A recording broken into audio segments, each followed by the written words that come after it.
Ladies and gentlemen, we are live.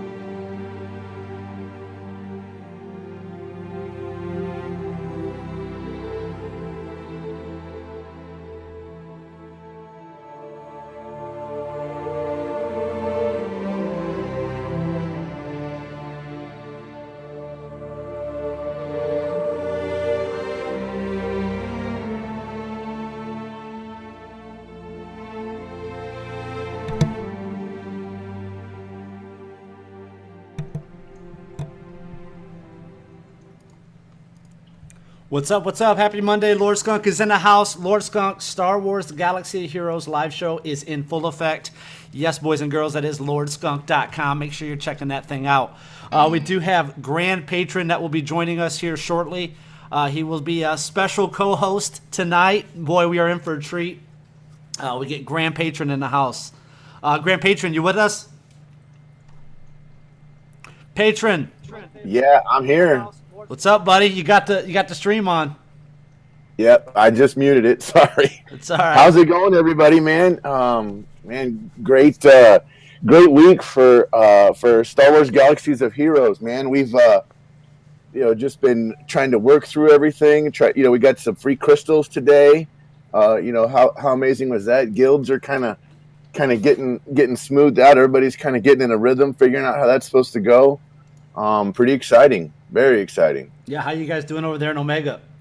Man, we're doing good. I will tell you, we had a lot of pressure, from different people in the guild. They really wanted to start a tier 6 raid, and that was mainly because we were doing tier 5 raids in about 2.5 hours. And I said, all right, let's start it. Let's see how it goes. I pushed the button last night right before 1 o'clock Central Time, and boy, there is a huge difference between a tier 5 raid and a tier 6 raid. Let me tell you, big difference. I mean, massive. I went from being able to field 4 squads to being able to field 2 squads of guys, and that's we're gonna have to reevaluate after this one. Maybe we go from, maybe our particular guild, maybe we do a tier 5 and then a tier 6 and then a tier 5, kind of going back and forth, trying to keep everybody happy. But I can tell you that it's a massive difference for us, for sure.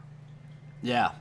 Going from tier 5 to tier 6 is a big difference. And for us, we were doing really well. Now we're at the very end of the raid. We got probably about, I would say, 10% left, maybe, or maybe a little less. I'm not sure. It's on the screen now. It might be a delay for you, Patron, if you see it. But we got just a small chunk left. But man, he's tough. He's tough at that phase, man. At phase 4.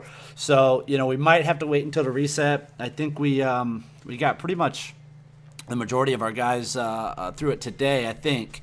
So we'll see. It resets in 4 hours. I mean, once it resets, we should finish it fairly quick. But yeah, man, it's definitely a big jump up once you move from 5 to 6. For sure. Yeah, without a doubt. So, like I said, when did you guys start yours? So we started it last night, probably about 15 minutes before 1 o'clock Central Time. That's when we had the 55. We had the 55,000 crystals. I guess right after all of our East Coast folks, after their timers reset, and I just missed it by 40 minutes or so. Somebody in Discord said, "Hey, get over there and push the button," and I was like, "Oh, crud, I forgot." Everybody, get over there and do your raid real quick before my reset happens, so at least we can get a double reset in, quickly, and kind of go from there. But I will tell you one thing about raids is, it has made me reevaluate my squads and reevaluate my entire roster a little bit. Typically I had taken someone straight from 4 all the way to 7 and then stopped. And what I found is that I'm like, okay, if we're going to be doing these tier 6 raids for a while, I need to get them up to tier 6, and then I need to go back and concentrate on somebody else. I'll give you a perfect example. I'm about ready to 6-star Tebow, and I've got Phasma sitting down there at 5 stars, Captain Phasma. And my plan is I'm going to go in there and I'm going to hit Tebow until Tebow gets to 6, and then go back and pick Phasma back up to 6, so I can try to round out that third squad for me on the tier 6 raids. I don't know if that's a good plan or not, but that's the plan I've got. Well, so. Yeah, I think a good way to do it too. I just went through the top 100 there. Let's see here. A good way to do it for me. Well, the way I'm going to do it. Anyways, I don't know. It's a good way because it's my way, I guess. I don't know. I mean, for me, it's a good way. You know what I'm saying? Sure. I'm going to go through the lineup. I'm going to go down my line, and I'm going to start building up my highest characters first. Just finish them off, man. Because, the one thing I don't want to have happen, which has happened to me in the past, and I've always kind of preached against it, was, getting all over the map and working on different characters, kind of having them half finished. If you look on my list, old Ben, only at level 70, is still higher powered or whatever than Rey and Leia and Qui-Gon. Now, that doesn't really mean a lot. Interesting. It's interesting. He's still old Ben. It's just interesting. But you know what? I mean, I think looking at him, I'm like, well, geez, I might as well, he needs his basic up.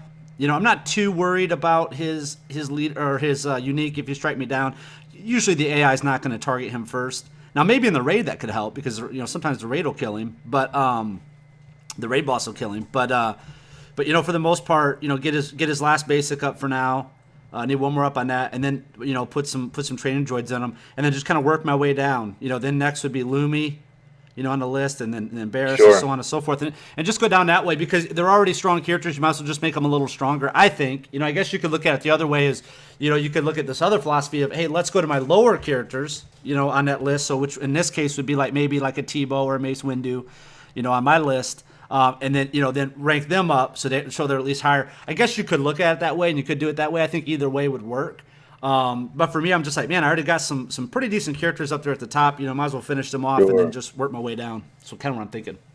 Yeah, I guess my thought is that after I got it to where I had 5 full squads for the tier 6 battles, I'd probably reevaluate at that point. Then which ones do I just go ahead and push them all the way up?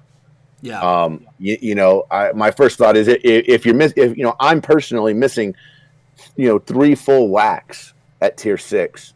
I can't do any damage if I'm not even showing up. Yeah, true. And so I'm thinking, let's at least show up first, and then once we get it to where we've got everybody showing up, then we'll reevaluate. Yeah, that makes sense. That makes sense. Yeah, I already have quite a few. I mean, I can already field 5 full teams, so I can understand where you're coming from. You're saying you just want to be able to get in a game. You know what I mean? And that makes sense. So that's a good perspective. So if you're out there and your guild is starting to do tier 6s, and you don't have quite have the squad yet to do it, then I would follow Grand Patron's plan, and he's just going to rank up, star up some of his lower guys, and get them up so he can participate more in the raid. But for me, I already have a squad that can go in. Some of them are just lower level. But so I'm going to kind of work on my top end team. So so you can look at it both perspectives depending on where the particular person watching this is at. So that makes sense. Absolutely. Cool. If you guys have any questions, feel free to post those. We will be glad to answer those. I don't have any major agenda today for the show. There wasn't a ton of stuff that happened. We did get the free crystals, so make sure you check your inbox if you haven't done so. We did get 500 free crystals. We are still running, or we still are in the promo that they have for the, what is it, the 4th be with you or something, the May 4th deal? Yeah, May the 4th be with you. Absolutely. Yeah, so what is it today? Today it's going to be light side hard battles or something? Yeah, so today's light side hard battles.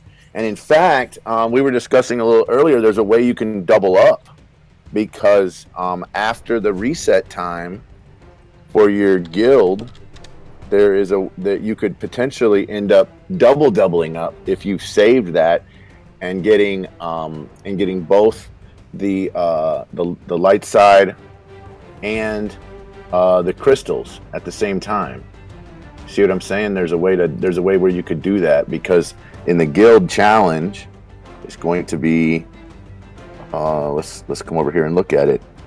Guild challenge should be later on. No, it won't work like that because it's Cantina. No, it resets, and after it's Cantina, then it's light side. So yeah, you can double up after your guild reset and get double and push in guilds and push in the double materials. So that would be kind of cool if you haven't already spent all of your energy for light side battles yet. Cool. Yeah. So there's definitely some ways you got to think a lot more now about the game. Yeah, it used to just be, hey, you would get your reset. You had your arena reset and you had your daily reset. Those are the two things you had. Now you got to worry about these different promos, these challenges, the guild reset. You got a lot of stuff that you need to look at. So. Yeah, definitely. There are a lot of timers going on, and I know there's been a lot of questions about, what is guild activities? How does the contribution towards guild activities matter versus, let's say, in your, go, and you may want to, throw that up there on screen and we can kind of look at it and kind of explain it a little bit. But if you go, this is a question I get a lot. If you go into guilds and you go into activities, and you see daily activities and guild activities.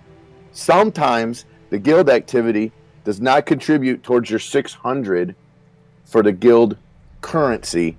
It just contributes towards your own guild coins. Well, the guild contribute versus guild bank coins. Sorry, go ahead. To do the 600, that's just 600 energy spent. Correct. Yeah. So, like, if it's on PvP battles that day or Galactic War battles that day, that has nothing to do with your 600. Matter of fact, the 600 has nothing to do with anything compared to the challenges. So some people got that confused. Some people were really confused on that. They didn't understand, how that worked. But basically, the 600 is just you spending energy. That's how you get that. So that's how you contribute daily to the guild in that regard. And then, then you got to contribute in whatever the guild challenge is. So there is some confusion. Let's see what Monday is.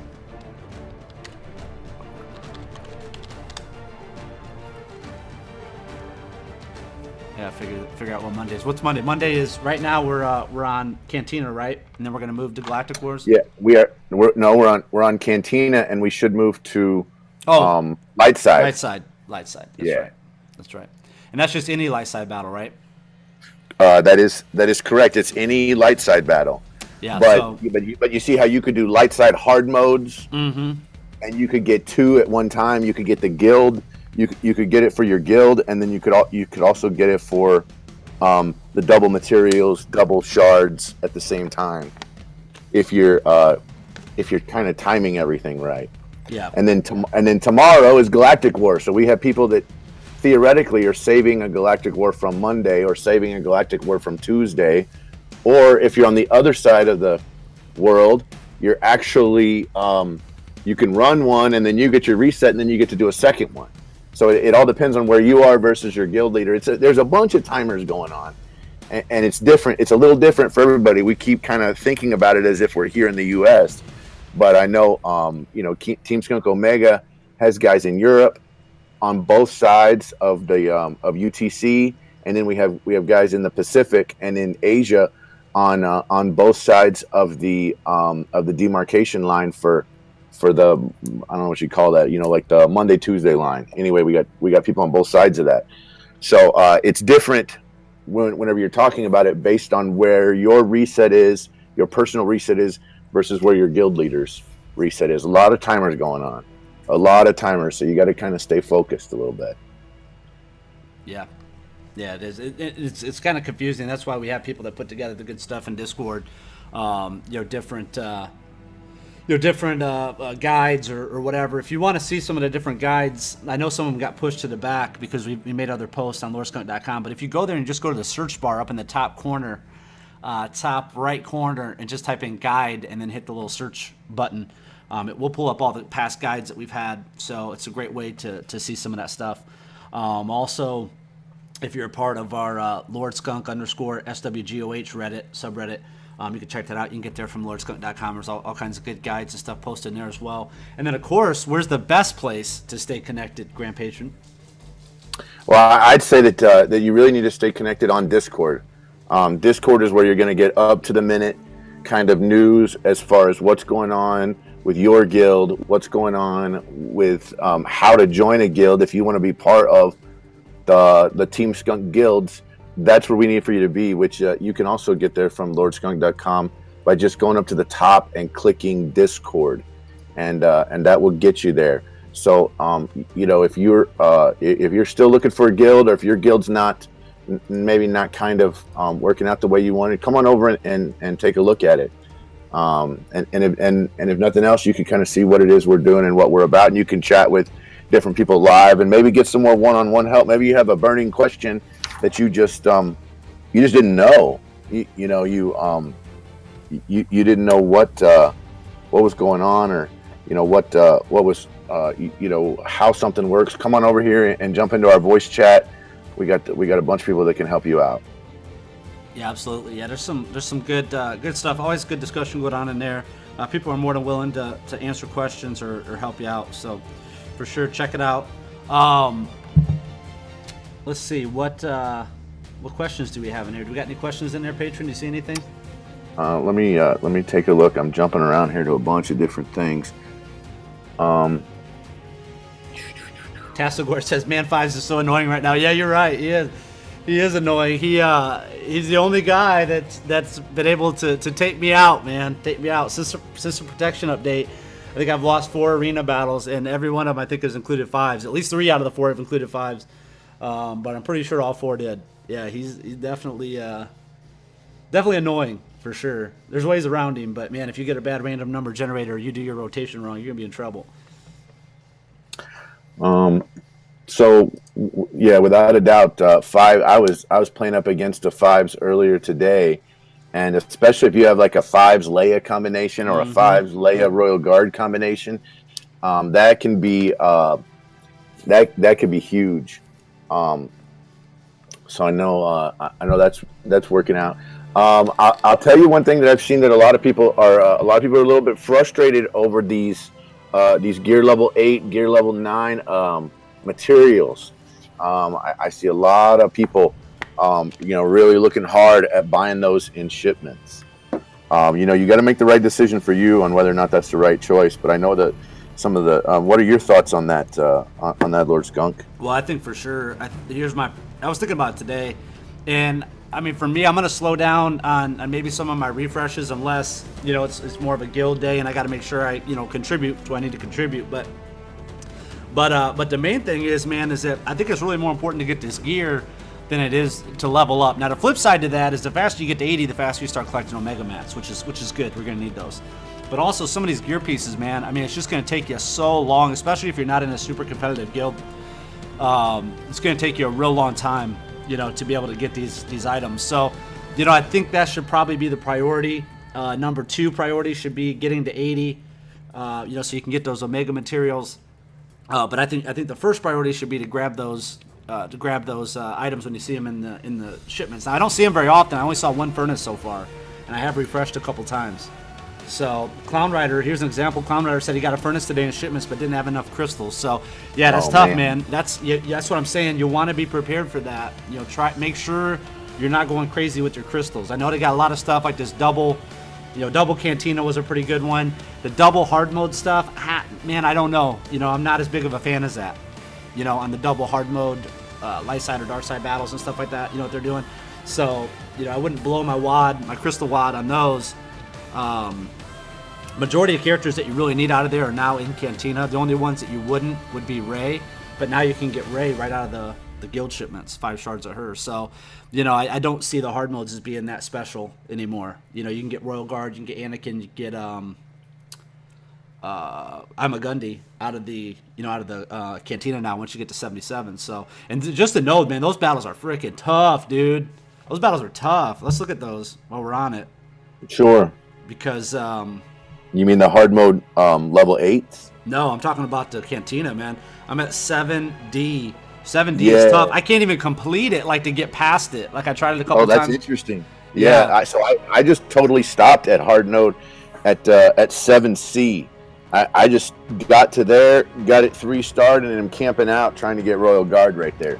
So I haven't even tried the one above that. Well, I'm sure a lot of people have done it. I'm sure a lot of people have done the exact same thing you're at, but when you try to go to that next spot, we'll do it. Let's do 7D. Sure. We'll do it live. And the one thing, too, is that I lost a lot of my allies because of the guild thing, so I lost a lot of my people that had DACA or, you know, somebody else, a healer type, as an ally.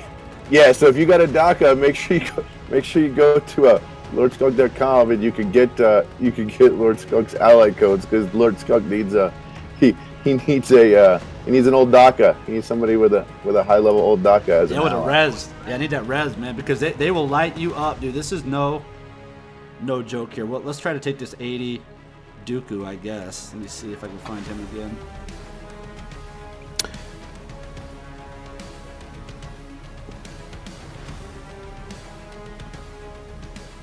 It's all Phasma leads. It's like all Phasma. So while we're back on light sides, you know, I did do Rey and I did do Ewok Elder today. Not normally part of my farming group. I mean, Rey is, but not Ewok Elder so much. I did do 5s, and then of course, you know, I'm working on Tebow, so I did Tebow as well on the hard side. But there were some that, you know, I don't typically work on. You know, I don't work on Arururu, right? So I'm not gonna start farming Arururu's hard nodes. He may be a great character, but he's just not one I'm working on. That's a light side 5A and 5F. So, you know, even though it's double hard side, you know, I guess if it's not a character you're looking for and it's not gear you're looking for, you know, your crystals might be spent in a better location. You know, I'm not currently working on Imagundi, and I'm not currently working on Finn, but I did do those because those are nodes where I need the gear. So I worked on those. You know, and then I have not finished my light side 8 hard nodes yet, so I didn't go for any of that. I might go for it later after reset. Yeah, I think I got all light side and dark side opened up. It's just this Cantina one. It's been pretty tough, man. I mean, it's well, this one looks real tough right here. Man, you'd really be nice if you had a stunner. Yeah, well, when I put Royal Guard in, they just when he gets focused, he's like, you'll see in a minute. This ain't even bad right here. This is nothing. Wait till you get the 3 86s. That's when you get tough. So we got a question. Tazgor asked, do you think Magma Trooper will be good in this format? Talking about in using them in Cantina. Magma Trooper, you know, you can get them from. You can get Magma Trooper, I believe, out of Galactic War. Magma Trooper might be good in certain combinations. I have Magma Trooper open. I just don't have him geared up or starred up. You know, he has an AOE, which is kind of neat. And he has the ability to gain turn meter whenever he resists a negative attack. You know, he could be a good character. I don't know. I probably would look at maybe potentially a different character. Zoe Faye put his ally code in there for you with a level 77 DACA in chat. But you've got that. Let's see. We already lost our ally. Ally was Rex, so we already lost Rex. So let's see what happens here. This is where it gets crazy right here. If you're on Discord, I'm looking at the LordSkunk.com Discord, and I'm looking at the Ask Skunk questions. So if you have some questions, yeah, we're streaming live on Twitch, YouTube, and Hitbox. So put the questions out of Discord. It just makes it easier instead of trying to watch 80 chats. Here we go. Yep, we just lost Lumi. Now, to be honest with you, I really don't care if I 3-star this. I really don't. You're just trying to get. Yeah, you're trying to get through it. Get to the next. Yep. Yeah. So we'll see. See how we do. All right. Well. Yeah, a boss 80 is no joke. That is correct. It's this is a pretty hard battle. I know for me in Cantina, I did on level 7. I 1-starred the first one, 2-starred the second one. So I 1-starred 7A, and I 2-starred 7B, and then I just worked on 7C until I got it 3-starred. But man, I mean, look at that HK-47. Look at how many hit points are on that guy. I mean, that is seriously a very. This just saved me with the foresight. Yoda just put foresight on everybody, so that was good. Nice. Saved me from AOE. Oh, we might. Oh, but he's gonna res though. HK is gonna res. Yeah, he's gonna res every time, and a HK-47 with that much health could potentially res. We got him. Almost a half health. We got him 2 stars. So nice. At least we got through it. That's all I care about. So yeah, there you go. Yeah, nice. Okay, so we got through it live. Let's see who's next. Next is I'm a Gundy's node. Okay, that's got an 81 boss with Palpatine. Holy moly! Wow! Look at the geared up Anakin, Luke, and Lando. Wow! Let's try that one.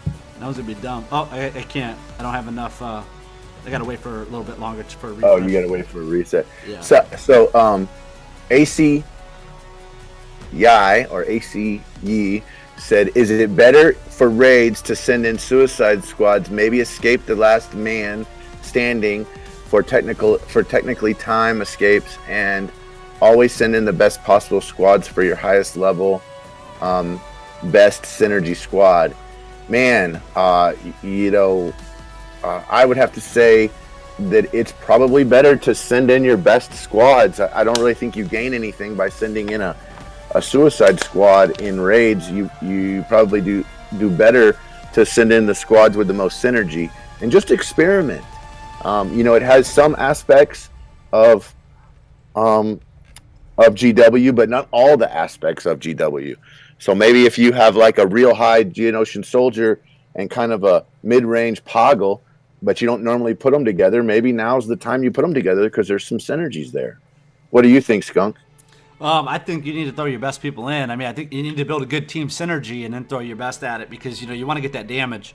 The more damage you can get, the better. Now, you need to look at different phases. Now, phase 1 is really good with these Ewoks. You can put these Ewoks in on the Gamorrean guards or whatever you want to call them, the pig guys. You can put your Ewoks in and you can get a lot of damage. Now, it's really slow. It's slow going. I think the guy who did it in Team Skunk Main Guild, he did it for supposedly 40 minutes or something like that. Talked about it a little bit yesterday. Yeah. So there's some options to do it, but I think you got 400k damage on it though. I mean, so that's nothing to sneeze at. Especially if you put you high up on the ranky boards. So that's an option to look at. I've been trying to skip the Gamorrean guards. I just think they're kind of boring to me personally. So I let the other guys work on that, and I just kind of get in on phase 2 or phase 4. It seems like those are the 2 phases I've been doing. But I'll get my Ewoks up. I might try them the next time we do it. As soon as we complete this one, we'll start another one, and I'll try my Ewoks on it, see how they do. But man, go. 40 minutes, man. I hope he was autoing that for 40 minutes. I hope he wasn't actually playing it for 40 minutes. That's crazy. Well, the thing is, I bet he was trying to learn a bunch, so I bet you he wasn't autoing it. I bet you he was trying to make sure every particular character was doing whatever was the best move for the moment. Yeah, I don't know. I just, sit there for 40 minutes with... that's funny, man. That's funny. All right, so they wanted me to fight Team 1. Okay. Yep, so they want you to fight 1. Yeah, so this is a rebel team with Phasma. Yep.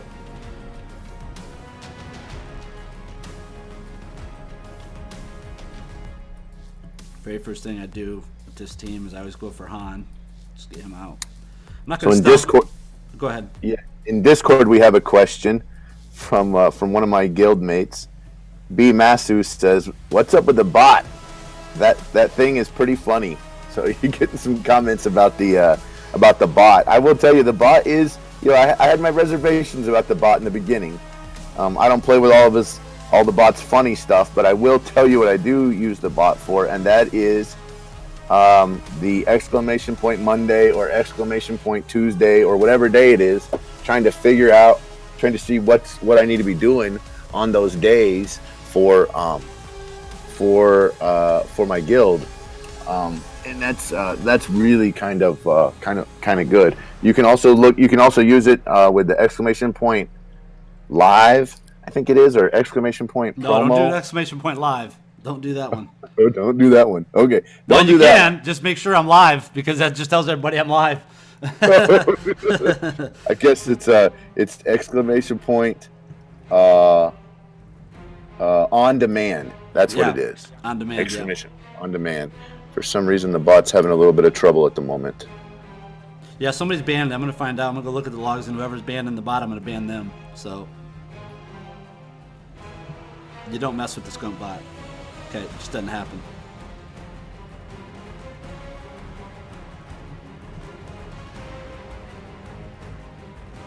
Here we go. Akbar's the last man standing. Dead.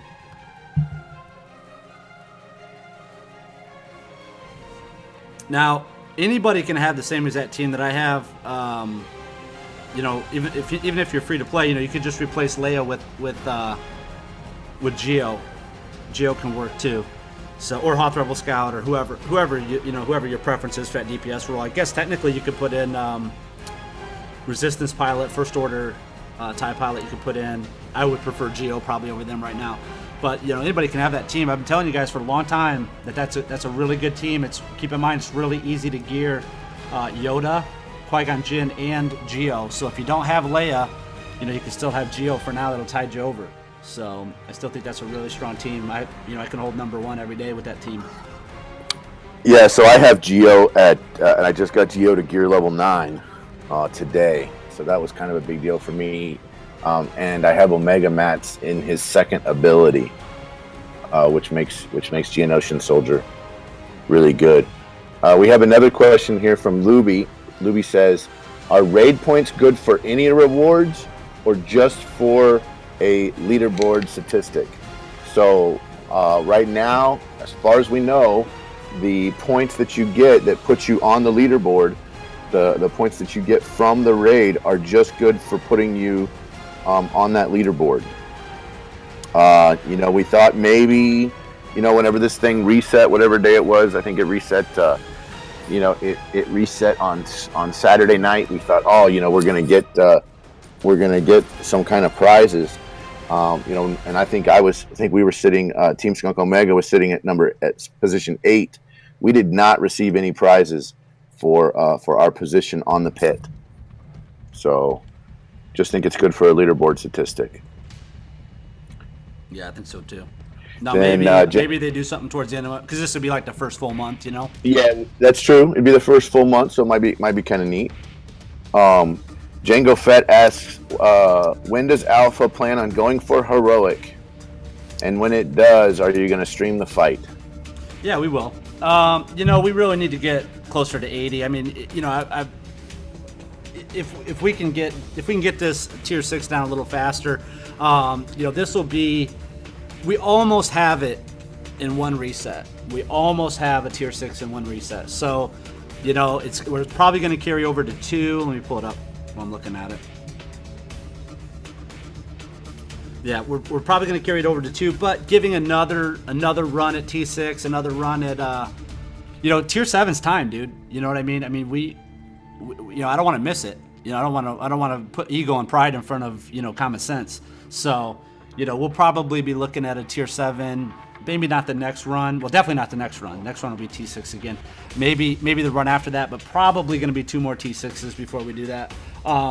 Keep in mind, I mean, we're not. There's not super whales in Team Skunk. I mean, Team Skunk are like, I would say mid-level spenders. Everybody has a pretty good roster for the most part, but we don't have. I've seen like Yo-Yo Yodas and some of those guys at Team Instinct. I mean, we're not even close to that. That's not even on the same level. So yeah, and that's cool. I mean, that's cool. They're doing it. There's nothing wrong with that. I mean, I'm really in it more as that. Hey, we got a good organization. We got a good group of people. Let's just keep doing it. Let's just keep having fun and keep rocking it out. I mean, we're learning a little bit every time we go. We're sharing that with each other, and the other guilds are sharing that too amongst each other, obviously. So it's pretty cool. The biggest thing I like about Team Skunk is like what happened today. I was going for number 1, and my buddy Reggie Dragon from Team Beta, it was after his payout, and he knocked out the guy at spot number 2, and he and I went back and forth, just waiting for the payout, so that I could get my number 1. I had a little glitch where my game reset at one point, and the guy in number 3 sniped me out, but he said, "Go ahead and hit me for number 2 because it's your payout and it's not mine," which means I got the second spot in payouts, and it didn't hurt him at all. And then I said, "Look, man, I know your payouts before mine in PvP. Let me do everything I can, to be online to help you out during your payout, because I'm just climbing ranks at that point in your payout time. So if you need me to smash somebody or hold them off for a minute, that's what I'll do." And it's the teamwork together. So not only is Team Skunk helping each other out in guilds, but Team Skunk is helping each other out in PvP. And if you can, have teamwork like that in PvP, you'll go way far. You'll go way far because the payouts are so huge in PvP. I mean, and it's the cumulative part about it. I mean, getting first every day versus getting 5th every day, I want to say that's like a 300 crystal difference between 1st and 3rd. So if you're able to do stuff like that, and go from, it's 100 crystal difference. But if you're able to do that every day, it's basically like CG giving you that mail out for 500 crystal. I mean, for 500 crystals, once every 5 days. That's the difference. So that's just want to give a big shout out to my buddy Reggie Dragon from Beta and he's on my server for totally helping me out today in PvP. Yeah, that's cool, man. That's cool, and that's why we have those great communication channels. Somebody asked me again, and it's came up a couple times. Why can't each individual guild in Team Skunk have their own Discord server? Well, number one reason, the whole point of this was we have. Okay, listen, we're all one guild. We're all Team Skunk, man.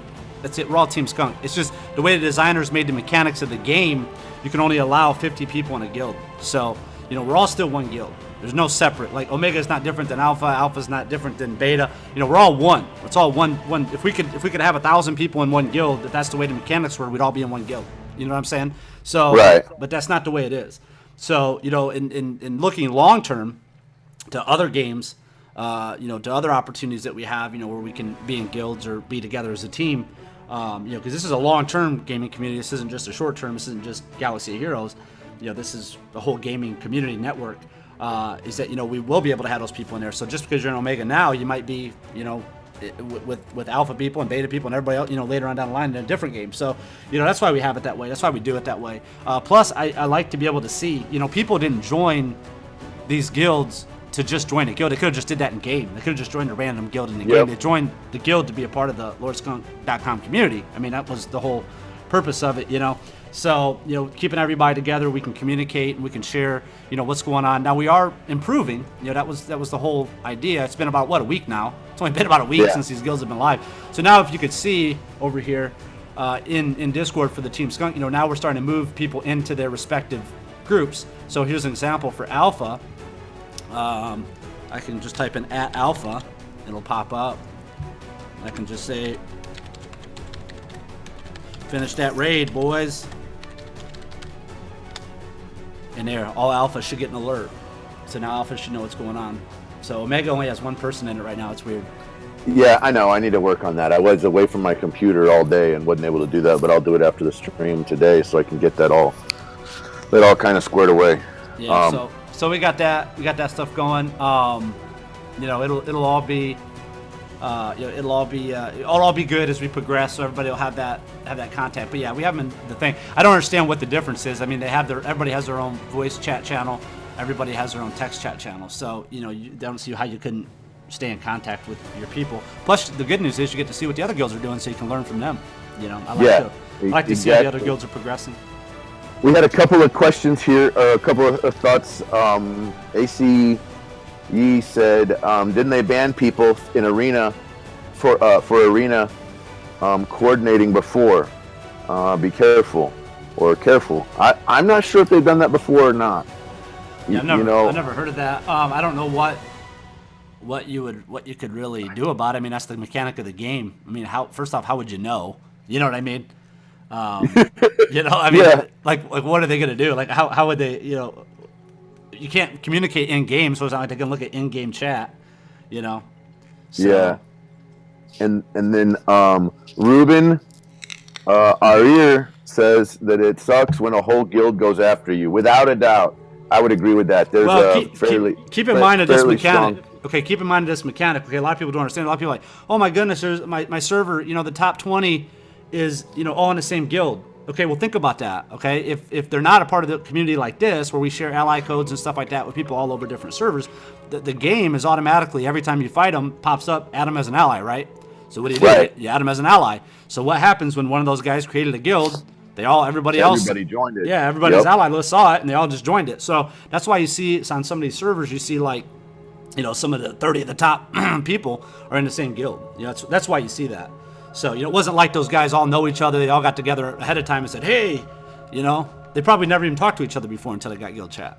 Probably not. Probably not.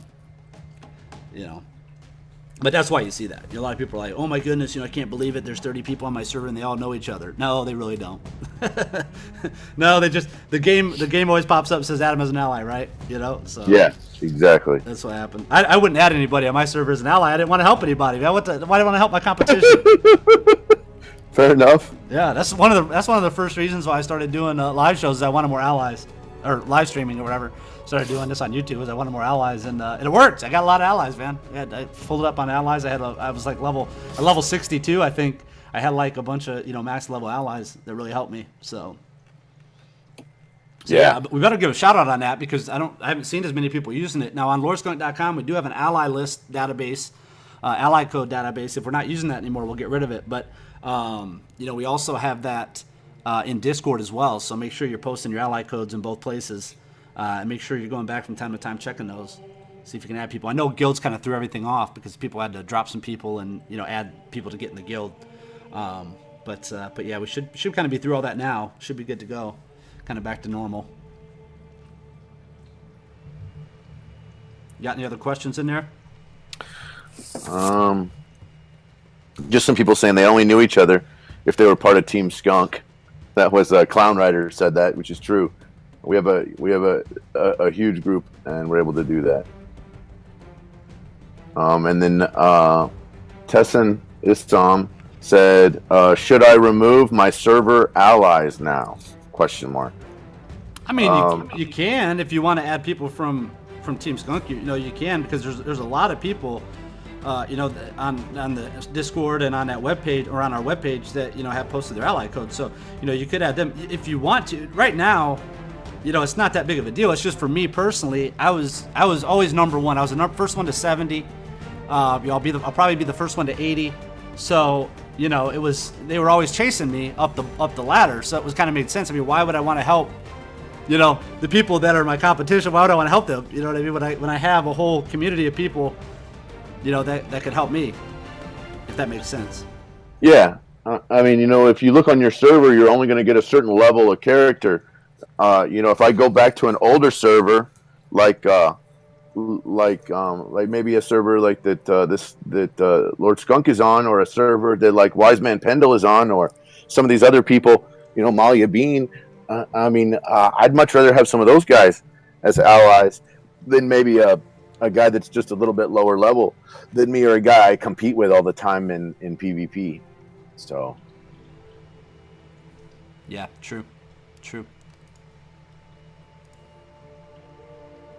If you guys have any questions, just feel free to post those in the Discord under Ask Skunk channel. We're live streaming right now, or we're streaming live on Twitch TV, YouTube, and Hitbox TV. So it's hard to check the chat. So just make sure that you funnel everything through the Ask Skunk channel in Discord. Plus, if you're not in Discord, you need to get in there because it needs to get in there. I did see one real quick here. I just had the YouTube chat open. CG. Rydig, Skunk, would you like your player profile to show your arena server number? Yeah, absolutely, I would. Yeah. Is that really a CG guy? Is that really a Capital Games guy, or is that just the guy with CG? No, it's probably really a CG guy. I think I've seen that guy post before on the main channel. I mean, on the main forums before. I think I have. I'm gonna search him right now. Well, if that is, and he's asking, would I like my player profile to show my arena server number? Absolutely, I would. That would help a ton, I think. I think it would help in coordinating on the forums because, I think on the forums what would be really cool for Capital Games to do is to put a forum for each server forums, and then list the numbers, that way, so people on those different servers could talk to each other and find each other. That would be a really cool idea, I think. Yeah, CG Rydigs is Ryan T. Yep. Ryan T is here. Cool. Well, hey man, welcome. Why don't you jump in Discord, man, and get on here and talk with us? We'd love to have you on here. Love to hear your thoughts and your opinions, and and some of the ideas that you have for the game. It would be totally separate from you don't have to be officially here. You could just be here as as somebody who enjoys the game. But I would be curious to hear what your thoughts and what you'd like to see in the future. Yeah, jump into Discord and we'll put you on the stream. Yeah, Ryan T, we'll make you famous. He said I would think they would do that organically. Not sure what he means. If he's talking about the forums, I'm not sure. Tassine asked, should I use Dooku or Old Ben as leader? Old Ben is only 5-star.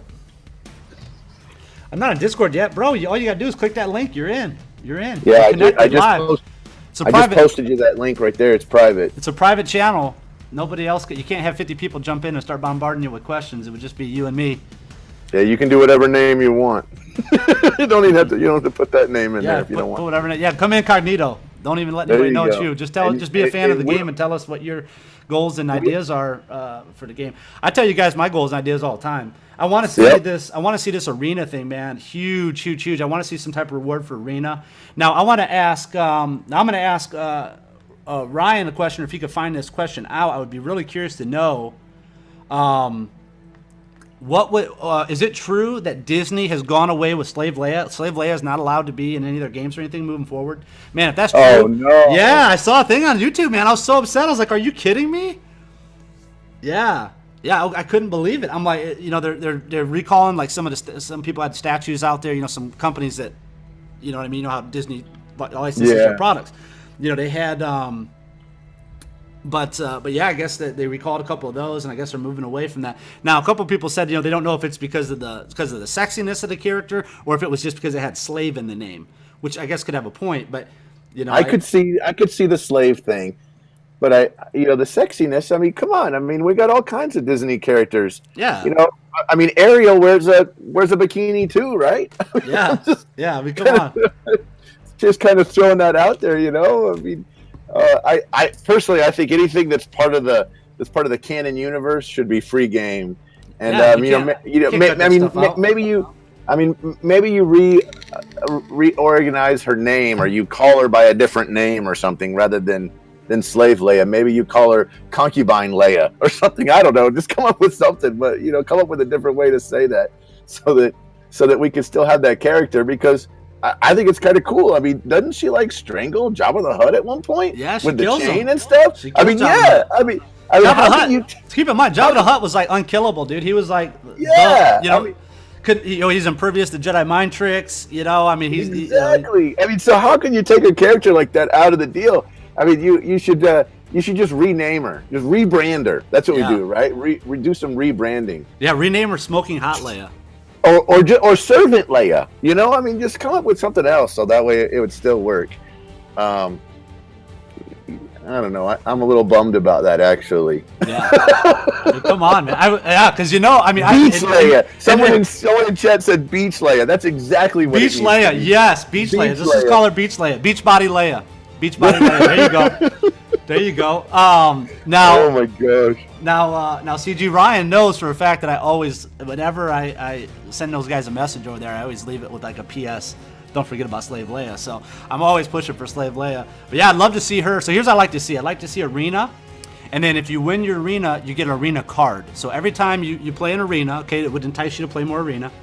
You get a card kind of like a Bronzium card, but there would be an arena-only character that could drop out of that card. So the only way you could get that character was to doing arena battles, and then that character, okay, and then that character obviously would take you a long time to build up. So it would be an exciting. You want to be kind of like that Stormtrooper Han, or not Stormtrooper Han, but what is it, Scoundrel Han? Or is that Rebel Han? I don't know what he is. What is that guy? I don't know if he's Scoundrel or Rebel. I guess I could look. Let me look. Hold on. I think he might be both. I thought it. He's a Scoundrel and a Rebel. Yeah, he's a Scoundrel and a Rebel. So. Let me flip back over. I think he's going to be cool. Yeah, we'll see. I mean, we'll see. They just call him Han Solo, and he's an attacker, a scoundrel, and a rebel. And so far, we just know his unique, which is unique is Han takes a bonus turn at the start of each encounter. During this turn, he can only use his basic ability, but it will stun the target for 1 turn.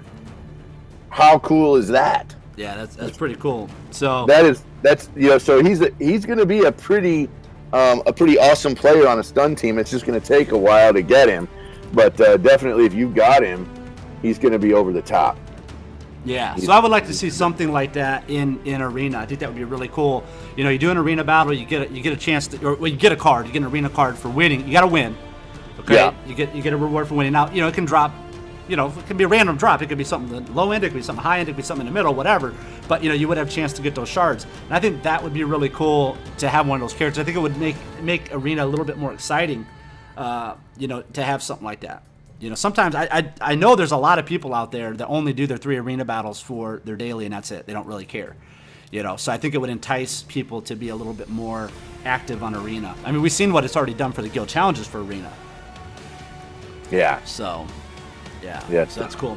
Well, I do want to thank Ryan for coming out to the chat and being here. I really appreciate that. Him being on here, it's really cool. Yeah, I do think we are gonna really love Han. He looks like an amazing character. He looks like he's gonna be way cool. We have a couple of questions here in Discord. One of them just a little housekeeping thing about making. We got some guild leaders wanting to know how to set all that up, like what you were talking about earlier in the great question. Great on the Discord. So they don't know how to do that. Yeah. So if you're okay, so listen, if you are a guild leader, you need to get with myself or send me a private message and let me know that you need to be marked into the guild leader role. Once you're in the guild leader role, you can add the roles to other people. So I'll show you right now on the screen so you guys can see it. So here's an example. Let's go find somebody in Omega. Okay, so let's do. So this is the IX guy. So we'll click on him. Now see, guild leadership and a member. We just need to click plus here. Okay, and we know he's an Omega, so we just find Omega, and there he is. Boom, he's an Omega now. Yo, data. Is that dude in Omega? Yes, he is. Okay, so you just click on him, click his role. Find Omega, boom, done. Now I can Omega. Your Han is covering up the screen where we can't see it very well. Yeah, it's just delayed. You got to delay it. When they see this, when they hear this, they'll see it. Okay. Yep. So, yeah. So there's the test. But yeah, so we can have that set up. So that's why we don't need separate.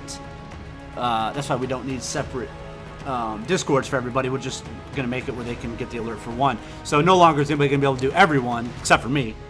No one's going to be able to do everyone because then I know people are just getting a lot of alerts and stuff. You know, some guilds were just doing add everyone, and then everyone in the whole Discord server will get that message. So now you just be able to do add Omega or at Alpha or at whatever, and then it will do that. So back over here on Ask Skunk. We have Hungry Eyes is saying, are you experimenting with an Akbar lead, Leia, Royal Guard, Rey, Stormtrooper Han? The AI seems to be excellent. I have played against this team. This is the guy that kind of sniped me out of first place today. He plays that team. And that is an incredibly hard team to work, partially because you've got Akbar, which gives I think tenacity up, if I'm not mistaken, or offense up. I can't remember. I'm sure somebody in chat will correct me. And then you got Leia, Leia and Rey basically hidden behind 2 taunts. So that is a really amazing team, and it's a hard team to take apart. You basically have to.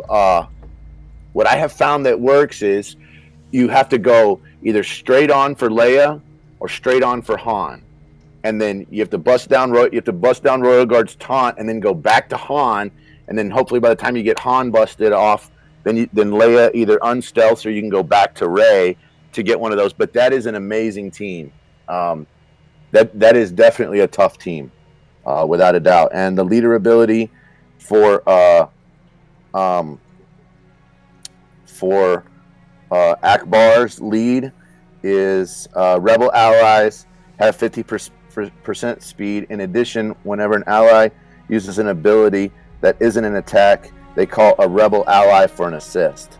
So it's that's an interesting one. And since you've got Leia, which is a rebel, and you've got Stormtrooper Han, which I believe is a rebel as well. So you got two rebels on that team. That makes that team really impressive. What are your thoughts on that, Skunk? No, I like that team. I still think, even when I face those teams, I don't have trouble with that team. I just beat a team like that. Didn't I just beat a team like that? So, yeah. I think what you said, they had Royal Guard though. Yeah, they put Royal Guard on that team. Okay, so basically instead of this Biggs, they had Royal Guard. So, I just fought a team like that. Now, for me, here's who I'm working on, because a lot of people like to notice we haven't done this too much lately. I haven't shown a lot of my gameplay and stuff like that. We just kind of, been doing guests and doing more talk show style. But here's what I've been working on in my cantina, because I told you guys I've been waiting to see what the devs were going to release as new characters. They might have released some new characters in Cantina or Arena or Galactic War or whatever. Not a lot of new characters were released there. So what I've done is I've gone back to Cantina now. Now I'm going to finish off my old Daka. She needs 10 more shards to be 7-star. And as you can see, I got more than enough Cantina credits or whatever. I'm also going to do First Order Officer. I might as well. Figured I might as well do him. Sure. Then moving over to Arena, okay, I am now doing Asajj Ventress, Admiral Akbar, and Stormtrooper Han. I'm working on them. Okay. Matter of fact, I'm going to go back over here to Cantina. That did do a refresh, so I better grab that Daka. Okay, so now I need 5 more Daka shards. And then in Galactic War, am I doing anything over here? Let me remember. Yeah, I'm doing Dachka. Just figured, hey, what the heck. Tusken Raider and Resistance Pilot. So that's interesting. So if I worked mine this way, in Cantina, I am working fast and furious to get Ahsoka to 7 stars. Ahsoka is the last character I need to be able to get a 7-star Yoda. So after today, I will have her at 7 stars. And then I'm probably going to go for old Daka at that point, just to get a dark side healer. I mean, you heard Skunk just asking for somebody with an old Daka. So that's my next play in there. I am in Arena. Everybody knows I am working to get Asajj Ventress to 7-star. And then after Asajj Ventress, I will go over to IG-88 and finish off IG-88, I believe. And in Galactic War, I am working on Tebow and Poggle and Captain Phasma. That's my 3 that I'm working on in there. So anyway, lots of good characters. I'm sure lots of good characters more to come. Okay, we're on light side now. We're on light side battles, so. Yeah, light side battles. So and your light side battles and your double drop rates on the hard modes. So you could look at that. You've already reset on your guild. On your guild activities, right? Yep. So light side hards, now would be a great time to do those light side hards, because you're basically being able to double dip for a moment. So Peter Sutherland said the abandon button is too close to the enter button and it makes me nervous. Said that in chat, and I'm gonna totally agree with you on that. I definitely have to make sure that I do not fat finger that screen. What's he talking about for the raid? Yeah, for the raid. If you go into the raid and you want to hit battle, it is right next to abandon, and so you have to make sure that you don't. I've never accidentally hit the abandon button, but I would sure hope it would give me a "Are you sure you really want to do this?" kind of question before it actually happened. I don't know why they did it, why they put it like that. It's a little scary to me where that's at. So I totally agree. Who can abandon? Only the guild leader, I would hope, could abandon. Oh, look right here. So Django Fett says, "That's true. I clicked it before," and he says, there's a warning screen. There's a warning screen. I'm so glad there's a warning screen, man. I would wig out if there was not a warning screen. Oh, could you imagine that? You'd be that guy. You'd be forever known as the Leroy Jenkins of Star Wars Galaxy. Whoopsie. Yo Yoda wants to come in here. Heck yeah, Yo Yoda, you got to get in here, man.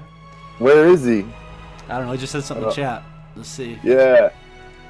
No drinking and raiding, skunk. No kidding. Yeah, you got to make sure you got your wits about you. Orlando says that here in Ask Skunk says, I agree with you. He put 2 top skunks in his arena, and a shout out to the main guild. He's got Angel Anime and Fi's Finity.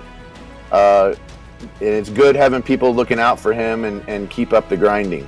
So without a doubt, like I said, Team Skunk represents. It doesn't matter what guild you're in. If you're on the same server, we want to, the same PvP server, and it's not the same payout time. You guys can work together. Heck, even if you're in the same payout time, you guys can work together and then just duke it out at the end.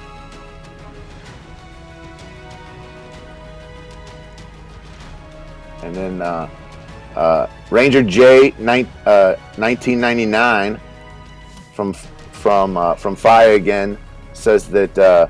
Team Skunk mascot should be Slave Leia. Yeah, it is for me, for sure. It always has been, always will be. Nothing's going to change that. Okay? Listen.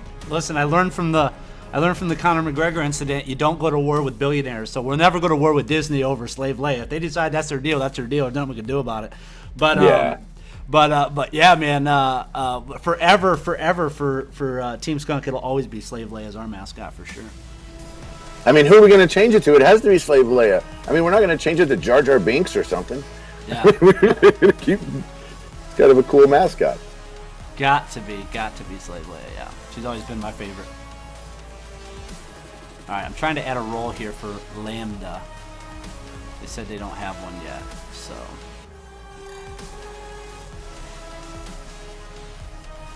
Where's Yo Yoda? Let me see if I can find him. Oh, here he is, right here. We're pulling him in. Oh, I can't pull him in, remember? Yeah, only you can pull him in. Hang on, I'm trying to set this up. Okay. Allow mentions. All right. And Friday, while you're moving everybody in, we got Songhammer Friday, right? Kind of a big deal. Songhammer is going to be on live. Yes, that'll be cool. I'm gonna message those guys. They said they were gonna do some more album download codes. I know a few people have gotten those and they've enjoyed it, so it's really cool. I know some people just went ahead and downloaded some of their stuff off iTunes, so that was pretty cool as well. But we got Yo Yoda in the house. What's up, Yo Yoda?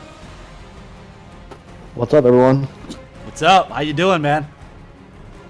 Oh, not too bad, man. Just maxing and rolling.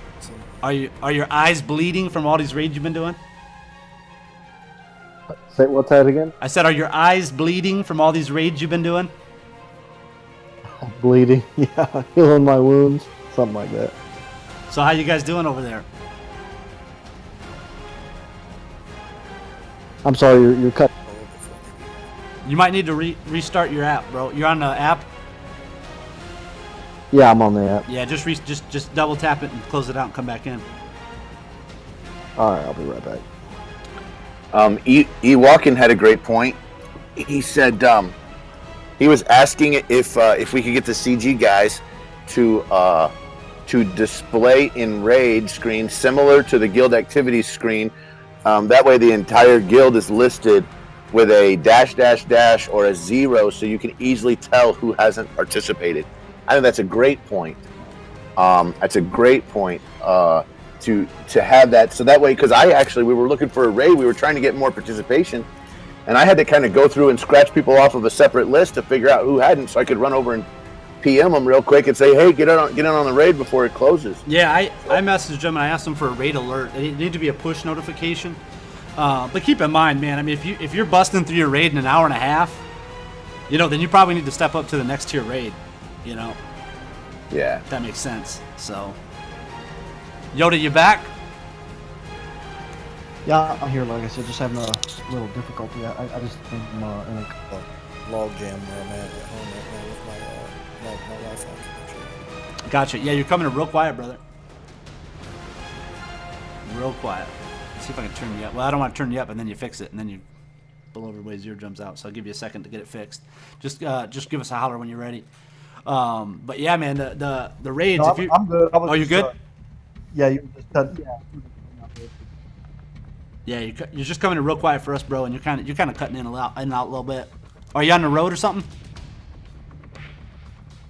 I think he said he was at home, but that he was having some trouble with his Wi-Fi. Oh, gotcha. Okay. Gotcha. So how the raids going for all of Team Skunks? Going good, man. Going good. Just slowly but surely, just chipping away at them, man. Just having a good time and getting through them. I like seeing Team Instinct up there on the boards, man. You guys are killing it. Doing a good job, man. Congratulations to you guys. Yeah, thanks a lot. I'll tell you, you guys think you're prepared for the heroic yet? No. Oh, no way. Not even close. What about you? How did the heroics go? Tell us your insight on heroics. Let us complete another one, and then I'll Definitely give you some more insight for sure. Okay, cool. So we're getting some more. Go ahead. Yeah, it took a lot of planning and a lot of coordination, but we got it done. Like I said, it was definitely tough. I'll tell you that. I saw that you were at the top of the leaderboards. Yeah, I think I came in like 4th place or something like that.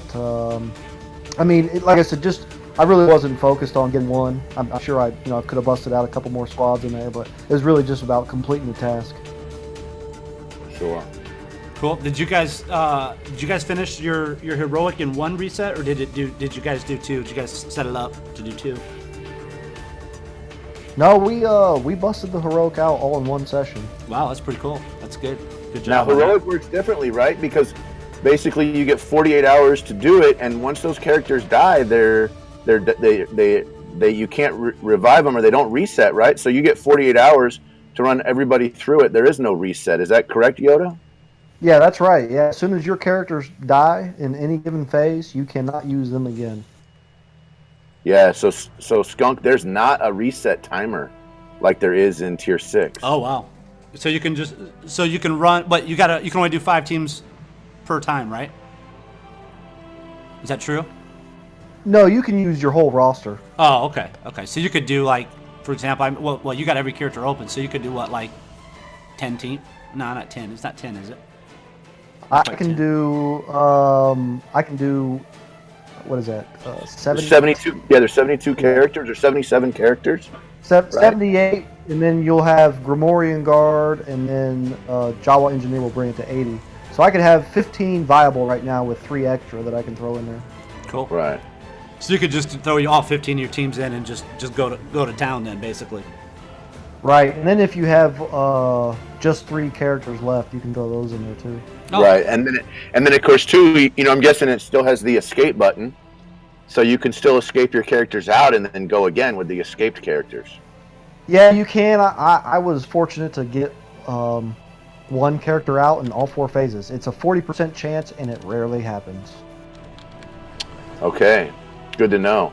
It seems like whenever I was doing Tier 5, I was getting everybody out, and I've never gotten to the point where I can actually get that button accessible to me. So I haven't been able to do it like that, but that's interesting. Yeah, it's tough. I got to tell you, and if you had a look at my roster at all, I now have 65 characters to Gear 8 or better, and then the remaining 13 of the 78 are at least Gear 7 now. Nice. So everybody's purple is what you're saying. That's interesting. Everybody's purple. Nice. That's awesome. And have you been working? Have you told us the last time you were on that you got Sunfac. How's it going? You got Gamorrean Guard and Jawa Engineer unlocked already? No, I've just been kind of saving some of those guild coins because I don't know if they're gonna make some changes here, what's going on. But I'm just kind of hoarding them for right now in case something big happens and I miss out on the opportunity if I blew them all. Oh, you make a good point. We got some interesting questions here in one of the chats. I don't even know where I'm at. I'm just reading questions. The question was Dooku or Old Ben for PvP. Old Ben now, so much better. Okay. His high health, his high health, and just his ability to take away turn meter and ability block and offense down. It just and he gives. And you got to save him for last, right? Yeah, you got to save him for last because if you don't, then he gives all those abilities to everybody when he dies. So that's kind of cool. Yeah, my PvE squad, or I'm sorry, my PvP squad right now has been Old Ben lead, Fives, Royal Guard, Sunfac, and then typically a Qui-Gon Jinn or like a Tebow or somebody that can take down a taunt. But my Sunfac does pretty well as well. Just one blast from his basic eliminates taunt as well. Nice. And then Pedro in the chat asked, what's your advice on the best team for the Raid Tier 6 Phase 1? Raid Tier 6 Phase 1. With the pigs, the Gamorrean guards. I'm not... I don't have too much experience with T6. I mean, I do, but we only ran it like, twice, and now we're on Heroic, so... I really didn't get to flesh out a really good squad, but I'll tell you, I think turn meter reduction works pretty well in Phase 1 on T6.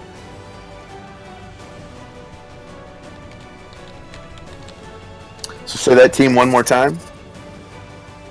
I'm writing it down.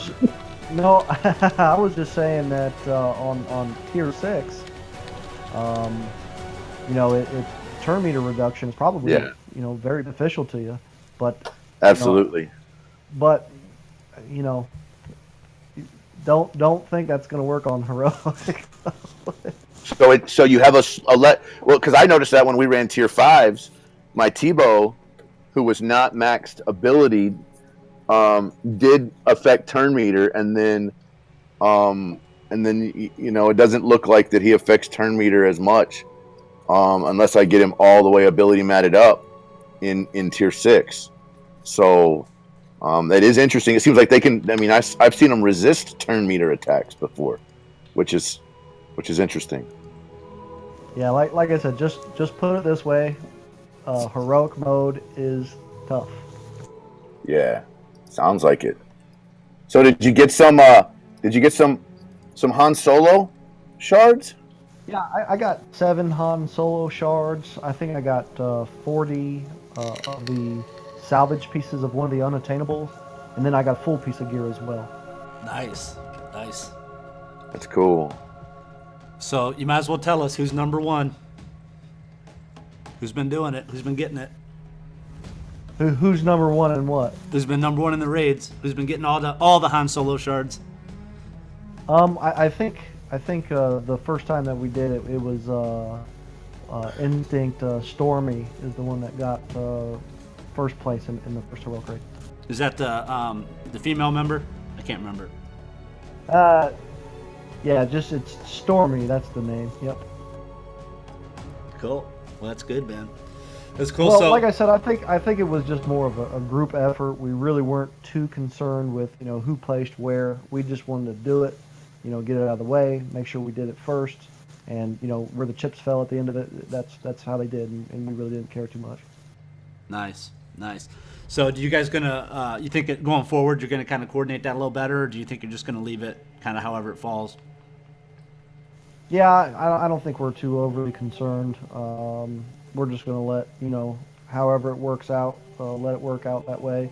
I mean, my role is pretty much just a support. I've got probably one of the strongest rosters, so I'm just there to do some cleanup and do as much damage as I can as well. Nice. Nice, cool. Well, I know you really want to get that Han Solo first. I know you do. Regardless of how the chips may fall, I know you want it. Nothing wrong with that. So yeah, we got I it. want it for sure, but if I don't get it and I'm a couple days behind, still. So Yo-Yo Yoda, we got a question in chat that I think somebody wants to ask, and I think you have the most experience to answer it. And that is about leader abilities working in the raids. I have not noticed leader ability working in the raids. Have you noticed leader abilities working in the raids on position 1? Well, in phase 1, I think they work. The rest of the phases, they do not, I believe. Okay. I think it is a bug that the devs are now trying to fix. And I think there should be an update possibly tomorrow. Okay, good. So Malia Bean answered the question in chat, but I just wanted to kind of get a second confirmation on that. And then Ruben Ear asks, how much damage are you doing per team on a raid, would you say, in heroics? Well, that's kind of that's a pretty broad question because it depends on what phase you're in. But I'll tell you this: I wound up with, I think, 2 million damage on tier 6 raid total. So, and I think I used 4 squats, maybe 5. Okay. How much damage did you say total? You think? 2 million. I think about 2 million. Wow. Yeah, that's pretty 2 good. million. That's impressive. And in chat, Tassine says that he thinks leader abilities are now working in phase 2. He's putting the leader to the test, and it looks like it's working for the second one. Well, if that's the case, and they did the fix sooner than we were expecting, so. And now, mind you, we finished heroic without having those leadership abilities work in phase 2, 3, and 4. Right. Yeah, well, that's good. That'll just make it easier for you guys going forward. That's pretty cool. And then somebody asked Ryan Diggs in chat what makes him what are the perks or what's it like working at EA, and he just said the things that make players frustrated are what make him frustrated. So he's basically working for the players, which is an awesome attitude to have for somebody that's working on this game, is to try and make this game more amazing for the players. Well, yeah. Way to go, CG. And we talked about that yesterday on the live show. Again, big We shout did. out to them, man. They came in yesterday on a Sunday and worked. I think CG John said from like 9 a.m. till, they sent me that message 9-10 hours later than that. So they had to have been in the office at least 10 or 12 hours. Well, 10 hours probably, I'd say at least. Yesterday working on that stuff because they had that outage. That was pretty cool, man. That was nice, and they obviously sent out the crystals today to everybody because they were affected by that. So hats off to them, man. That's a big thing. There's a lot of developers, like I said, that would not go in. They just wait till Monday to figure it out. You know what I mean? So that was pretty cool that they did that. So big shout out to them. Yeah, I got to say the devs have been doing a pretty tremendous job recently. Everything with the content, with communication, going in and fixing things. Big props to those guys over there. Let's see. We have another question here in the Ask Skunk area, and that is from Ranger J, 1999. He says, running a team with Lumi, Rey, Yoda, Qui-Gon Jinn, and Royal Guard, looking at replacing Lumi with old Daka. Is that a good move? I'm guessing this is for his PvP team, his squad arena team. What do you guys think? I'll just say I'm a big fan of Daka. I don't run her now, but I ran her previously. I actually Omega'd her basic.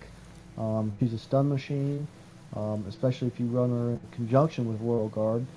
It just becomes, who are you not stunning? Gotcha.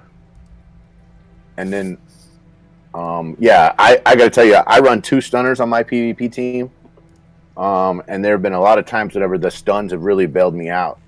If I can stun, somebody like a fives and then not get the counter, then you can focus on someone who's stunned or focus on a Dooku. And that means you're one thing is they lost a turn, but the second thing is a countering player character also lost their ability to counter. So it can be huge in turning the tide in a battle. Yeah, I definitely agree. That's their biggest advantage is those counterattacks, and when they're stunned, they don't have that ability. Same way with stealth. Why Leia is so good in PvP now? When she's stealth, there's no counterattacks, and it kind of really negates the purpose of Dooku leads now.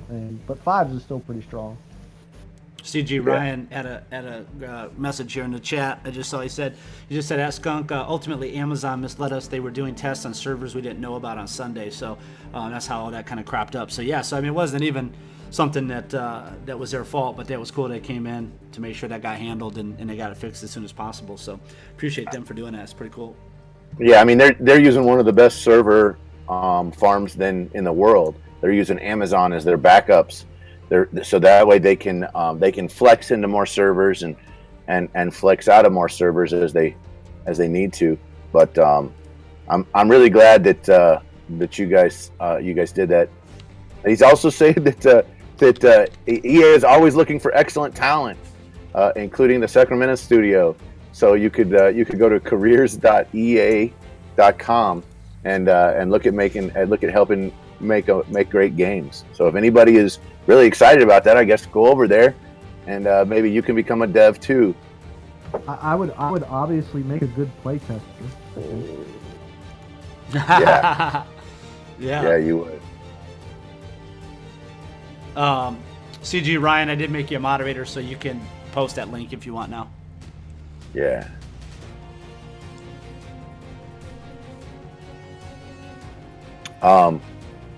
The other, we're getting a couple more questions in here at Ask Django Fett wonders when I'm going to get a profile picture for YouTube. I promise you, before the end of the day, I will have a profile picture for YouTube. I apologize, you guys. I know you guys want to look at something rather than that big square. I'll fix something so that way you guys are looking at something besides that big square. What is it? Oh, in the chat or something? In the chat, in the Google chat. I mean, sorry, in the YouTube chat. They want me to fix my profile picture, so I'll fix my profile picture. That's funny. CG Rydig says that they have thousands of great player testing options, and that they're just getting started on that. But it's good to know that you're on board, Yoda. That they'd love to have you guys. They'd love to have you there. So. Yeah, I get to play test everyone at their higher levels right now. I tell you, I don't know. I would be a complete addict if I went with a career like that. No kidding, right? Yeah.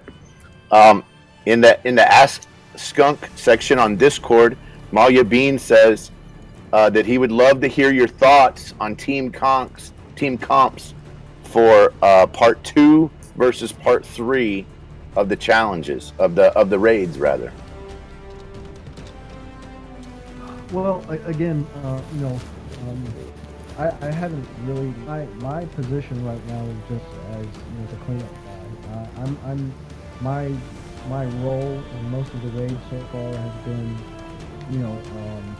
really just get in with a squad and do as much damage as possible in the shortest amount of time.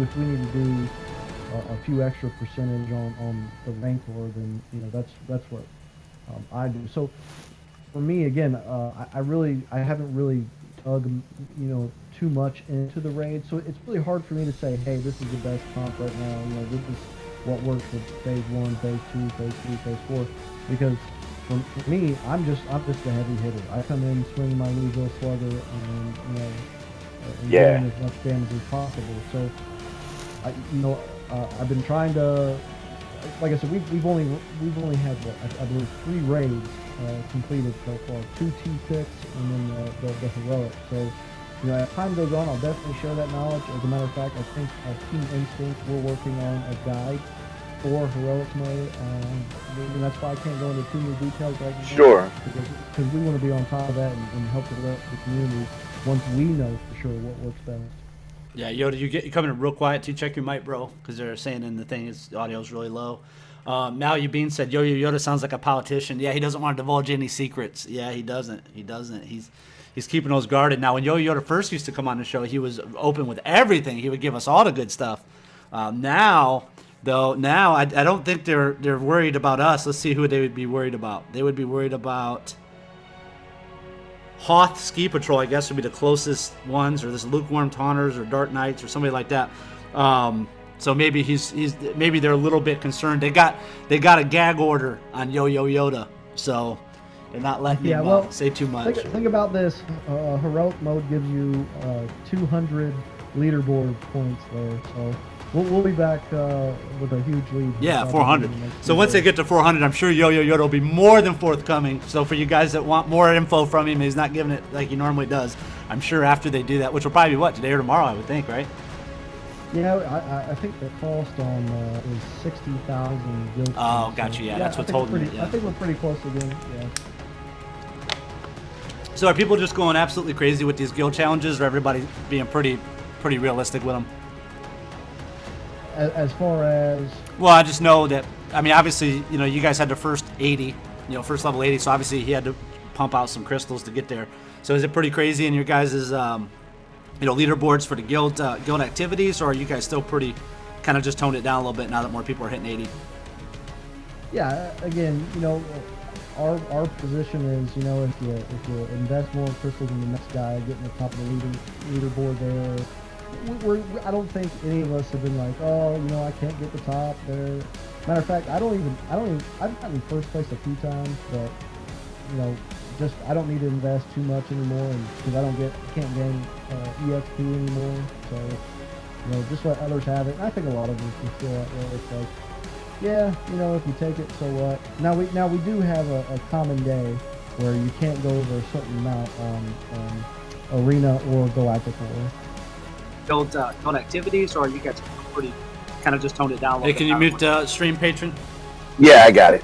Sorry. All right, guys. I tried to turn Yo-Yo Yoda up a little bit in Discord too, because I see you guys were saying that you still can't hear him very well. So turn him up a little bit, so you guys should be able to hear him moving forward. Yeah, I was saying, we do have limits on Galactic War and Arena. I think we set our Galactic War at 24, and then the PvP at 15. That way everyone can at least, twice a week get the rank 1 rewards. I mean, it is shared equally throughout the guild, but it does, help you get a few extra coins. Cool. We got another question here in the Ask Skunk chat from a name which I love to say all the time. You're gonna learn today. He said, do I go for Akbar, Eth Koth, or Stormtrooper Han next in arena shipments? I guess it depends on who he has now. I can say that you probably can't go wrong with Stormtrooper Han. But if you don't have Yoda yet, Eth Koth might be a good, viable source for that. But Akbar really shines with other rebels, especially Leia, and his kit it really works now. If you've got him in the right squad, he can definitely put a hurting with some other rebels on that team. Yeah, well, another one too to look at. I can't remember who it was. I think it was Wise Man Pendle brought it up. Maybe it was Yoda. I can't remember. But from the top 10 list, they did make a mention of Asajj. Yeah. Asajj Ventress, because she has an AOE dispel for the raids. So that's another one that wasn't normally on our list that we would talk about. She kind of jumped back on there because of that. So. Yeah, I have her 6-starred, and I'm pushing her to 7. Yeah, we'll give away Grand Patrons ally code, so you can use the 6-star. Everybody can use my 6-star Asajj Ventress. Speaking of that, by the way, I just I hope that the couple of listeners and everybody that were added to my ally list, Skunk handed me a couple of different names. I added them, so I hope they've been making use of my my allies that I've been putting in place there. And should they need a particular, character or something, that they'd like to try out, just, you can always PM me here in the Discord app. Cool. Secondly, I just want to say, and I was just sitting there thinking that if you guys actually do have devs listening, please, I need something to do with these 550,000 shard currency. Please help me. Please. Yes, we Hashtag, definitely hashtag whale problems. Yeah, no kidding. Hashtag whale problems. Oh man. Right, CG Ryan, please stop doing everything that you're doing and get on these Shard Shop credits for Yoda. Please stop the Galactic Wars for the Common Man and all the other stuff, and get on that immediately for these shard shipments, please. For the love of God, please do that now. Ryan, get out of this chat and get back to work to fix those Shard Shop currencies. We need something for Yo-Yo Yoda. Because at this point, he's trading in Shard Shop currency to get more Shard Shop currency characters. Yeah, I buy General Grievous just so I can get more General Grievous. Oh, that's hilarious. He said, CG Ryan said, LOL, Yo-Yo Yoda. Sadly, we got millions of players without that problem. That's awesome. That's awesome. Oh my gosh. Okay, so we got another question from Hungry Eyes. Hungry Eyes is asking, how high are you refreshing shipments for the for expensive gear? Well, should you refresh shipments for that just to get gear? It depends on your means. When it first happened, of course, I just went all crazy with it, and definitely refreshed as much as I could. Now I'll tell you, I am one of the unfortunate ones. I have only seen 3 of the furnaces in guild shipments. I'm not guild shipments, just in regular shipments there. And there's people in my guild that have gotten like 14 or 15, and it makes me sad. Yeah. Let's see. Here's another question. If I level up Rey into the 70s and get her to purple gear, but only have her at 4-star, will she be good? Or do I just wait until I can get her to 6-star? Again, I always just say, it depends on the rest of your server, what they're running. I mean, Rey is good at 4-star. If you have another character that's at a higher star rating and gear level, I would say put them in first. But Rey is good. She's pure DPS. She rocks. And I got to tell you, at gear 10, she is insane. Yeah, I think Hungry Eyes has her at gear 10. I think he was showing that off the other day. That was definitely impressive looking. He's one of my allies, so I got to try her out, and she was way good. And then you kind of went over a little bit on the gear, but we had this question asked again. What are your overall thoughts on the rewards from the tier 7 raid, and how many full items and farmable pieces were pulled from the prizes? You finished 3rd or 4th, isn't that correct? About? Yeah, so I finished 4th, and I got 40 of one of the unfarmable gear pieces, so just the salvage pieces, not a full gear. So 40 of the 50 that you need in order to make a piece of that. Then I did get a full syringe or a full carbonti, I believe. So one actual piece of that, not a salvage, a true full piece of that. So yeah, it helped out for sure. I mean, those are pieces that cost 1,400 crystals or better in the shipments. Okay. Now there were some folks in my guild that did get complete unobtainable gear piece drops. Oh, nice. Because the boxes are randomized. Hey, Skunk, they're asking if you could lower the music or turn it off because they can't hear Yo-Yo Yoda. Yo-Yo Yoda, I thought we were getting a new laptop and all this. What's going on, bro? Where's this laptop? You're supposed to be getting some streaming going? I know it, man. I gotta tell you, I've been busting hump at work trying to save some money up for this vacation and everything else in life. But I've just been working a ton lately. We got a second one that said they can't hear Yo-Yo Yoda, so we're just gonna make sure that music's off. I have the stream muted, so I don't know if you've got it or not. Yeah, I turned it down. Okay. I turned Yo-Yo Yoda up, but yeah. So then we have another question in the chat. which says, for stage 1, which first? Ayla Secura, Stormtrooper Han, or Tebow? I can only upgrade one with the credits I have. For stage 1, Yeah, I for don't stage. I mean, depending on the tier, but I wouldn't use either of those. I mean, if I had to, Yeah. I would probably use. I mean, I don't know. That's a tough one, but maybe Stormtrooper Han. I guess it depends on where he's at. Sure. And I only say that because then you can hopefully taunt him, get some extra turn meter, and then hopefully take out some of those the guard or the Yeah, get some I'm additional hits or something. Yeah. I'm kind of with you. It seems like that for tier 6 is what he's saying here. It's for tier 6. I'm probably with you saying that Han would be the way because isn't it 30% less damage if the character is taunting? Well, I think that's I have to go back for the and check. Ranker though, isn't it? Oh, maybe that is just for the Rancor.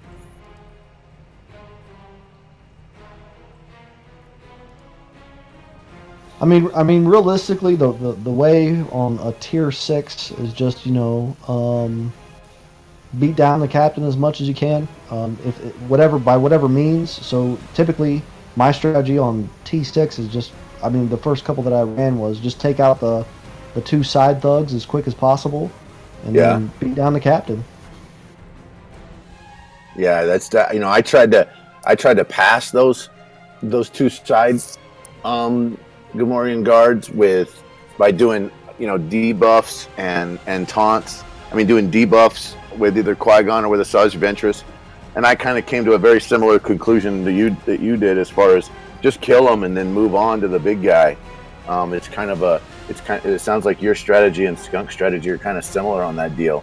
Just why put off the inevitable? Just go ahead and knock it out, and then get back to business.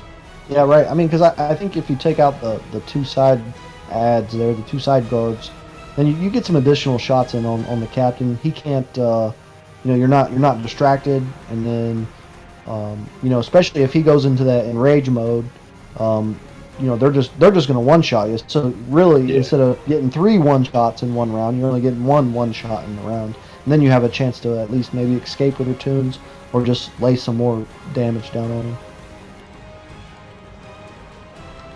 Good points.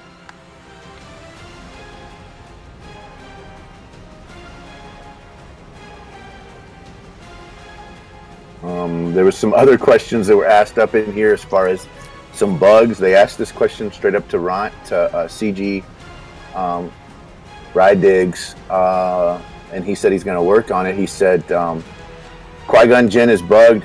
I can debuff when Yoda's tenacity is up. Also, I can reduce turn meter of Rey with Foresight on? ?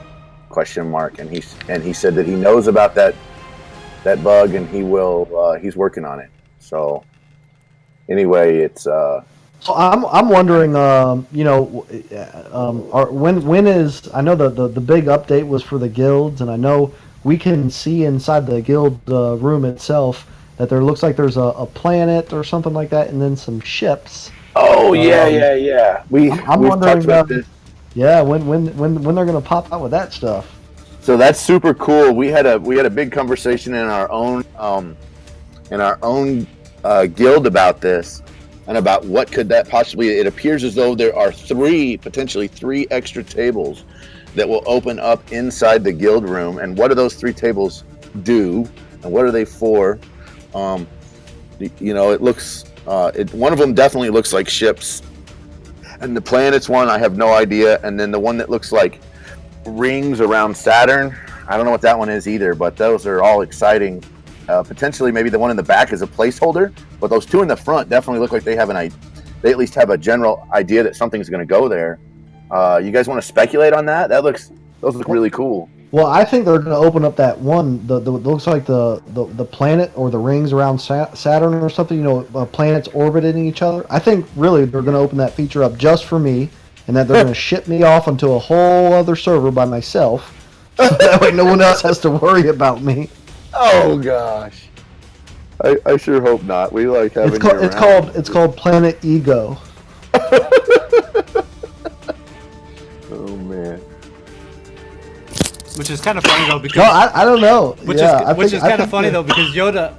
Actually, Yo-Yo Yoda is not very egotistical at all. See, a lot of people I think have a misconception about Team Instinct people, you know, and they think that they're all really super arrogant stuff. But Yo-Yo Yoda's super nice. I mean, he's always came on and gave us information. I understand he's being a little tight-lipped now. I mean, they're in the beginning phase of the raids and stuff. But I'm sure, like we said, in a couple of days or whatever, he'll obviously be more forthcoming with information. But for what he came on here and gave us already, it's pretty cool. Know that stuff. So no, I wouldn't consider Yo-Yo Yoda egotistical or anything like that. I think he's a really nice guy to come on and help out. In fact, I would have to say that all of the Team Instinct people, whether it's Wiseman Pendle or Merlin Darkmage, or also some of the Fear the Boot people that we have here on Discord with us, have really been amazing. I mean, Wiseman Pendle helps everybody out. Yeah. In the mornings, if you really need some help. Dude, he fills that big shout out to Wiseman Pendle for sure, because that dude fills a huge role in that. He's on European time, so he's on a time when the majority of us aren't normally on. So he's in here. When I have popped in and seen him, he's in here helping anybody. I've seen him helping level 42s before. I've seen him helping people that are approaching 70s. So it's pretty cool. I just want to say something just for everybody to know. Team Instinct. I know we are a Guild of Whales. Yes, we spend a lot of money. Yes, we probably have paid for this game for the most part. But I just want to say, what we talk about in chat is what else can we do to bring people, closer to play this game better, to get to know this game better. I mean, we're all the time discussing things like that. There's not one of us, outside of pure hate. There's nothing that we dislike about the community. We're not sitting in a castle making jokes. That's not what we're about. We really truly discuss. And I got to tell you, there's a lot of things that a lot of these players don't know about. Things that we do to help structure this game to make sure that it's fair for everybody.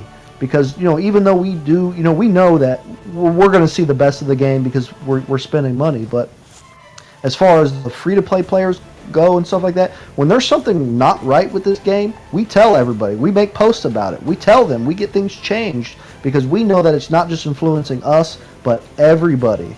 And we want this game to be fair. So anyhow, back to what I was, my point being is, yeah, we do. We really have a presence because we are on the top, and we have a lot more accumulated knowledge than most other guilds, and we love to share it. That's what most of us are in Team Instinct, and I got to tell you, that's why I'm proud to be a part of that guild, and I would hope that most of the other guilds out there feel the same way about themselves, that they too would be willing to help whenever they can.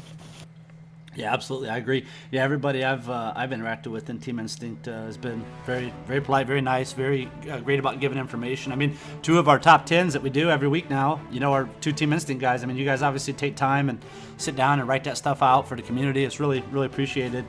And I just want to say, that's even more, props to you guys again. Since me coming on here, even before I was posting in forums every now and then, doing this, waiting for someone that had a little bit more time than me to kind of create an atmosphere such as the one that you've done.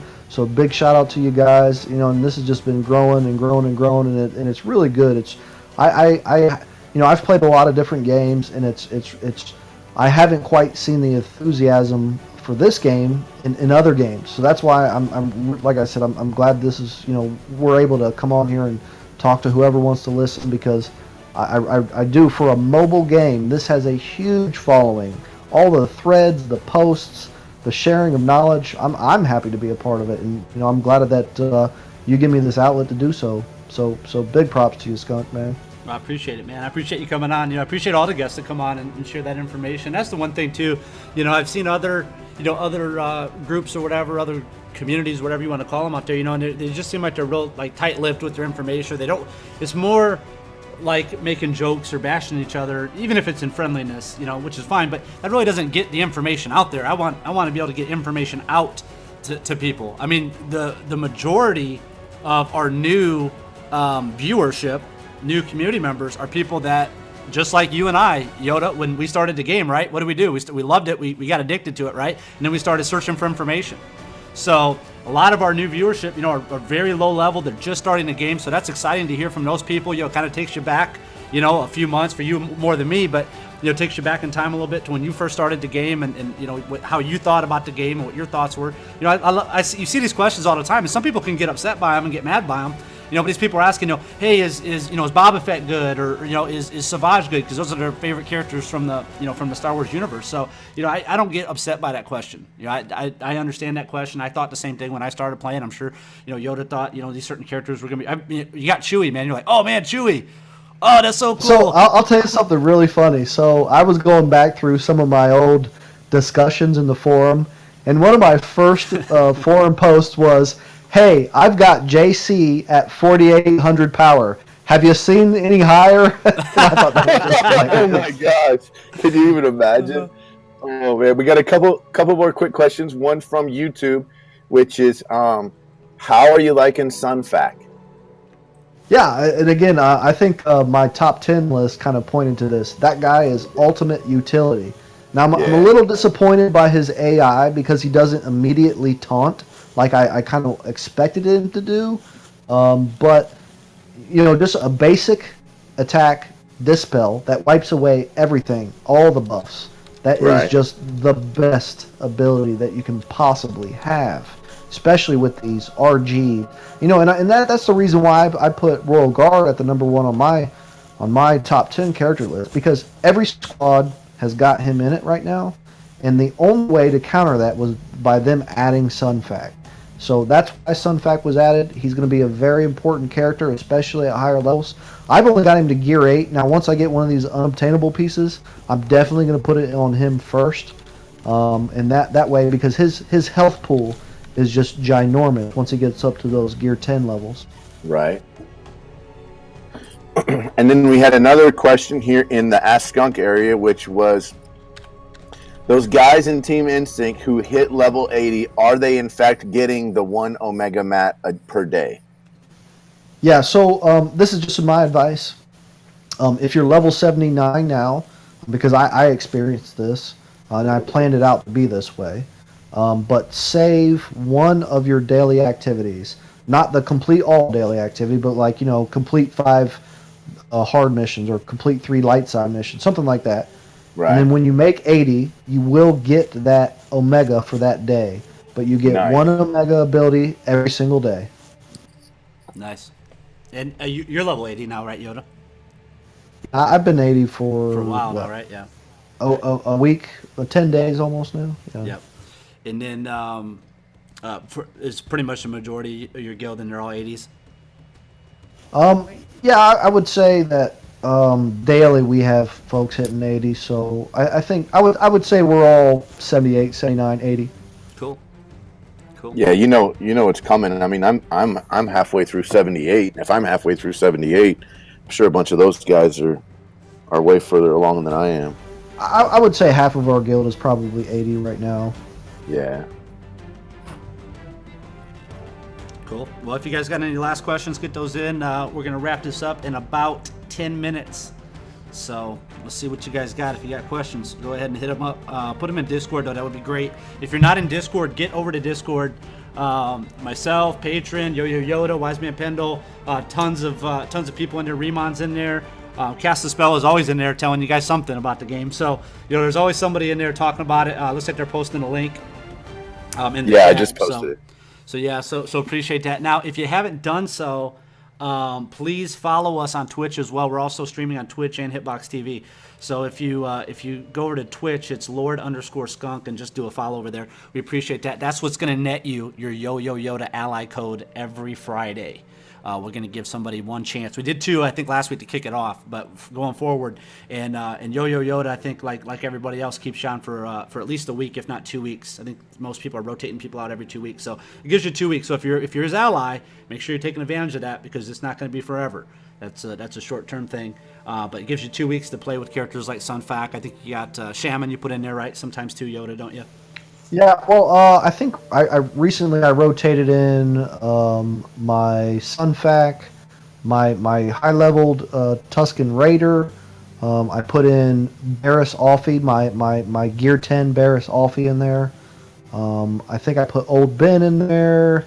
I've got a few. Like I said, if anybody ever needs someone specific for, you know, that they really want to try out, Don't get too crazy with it, but if you PM me like once or twice for that week or 2 week period, you say, hey, can you put this person in light side or whatever. It won't appear to the next day, but if you PM me, I'll be glad to put whoever you want to see in there.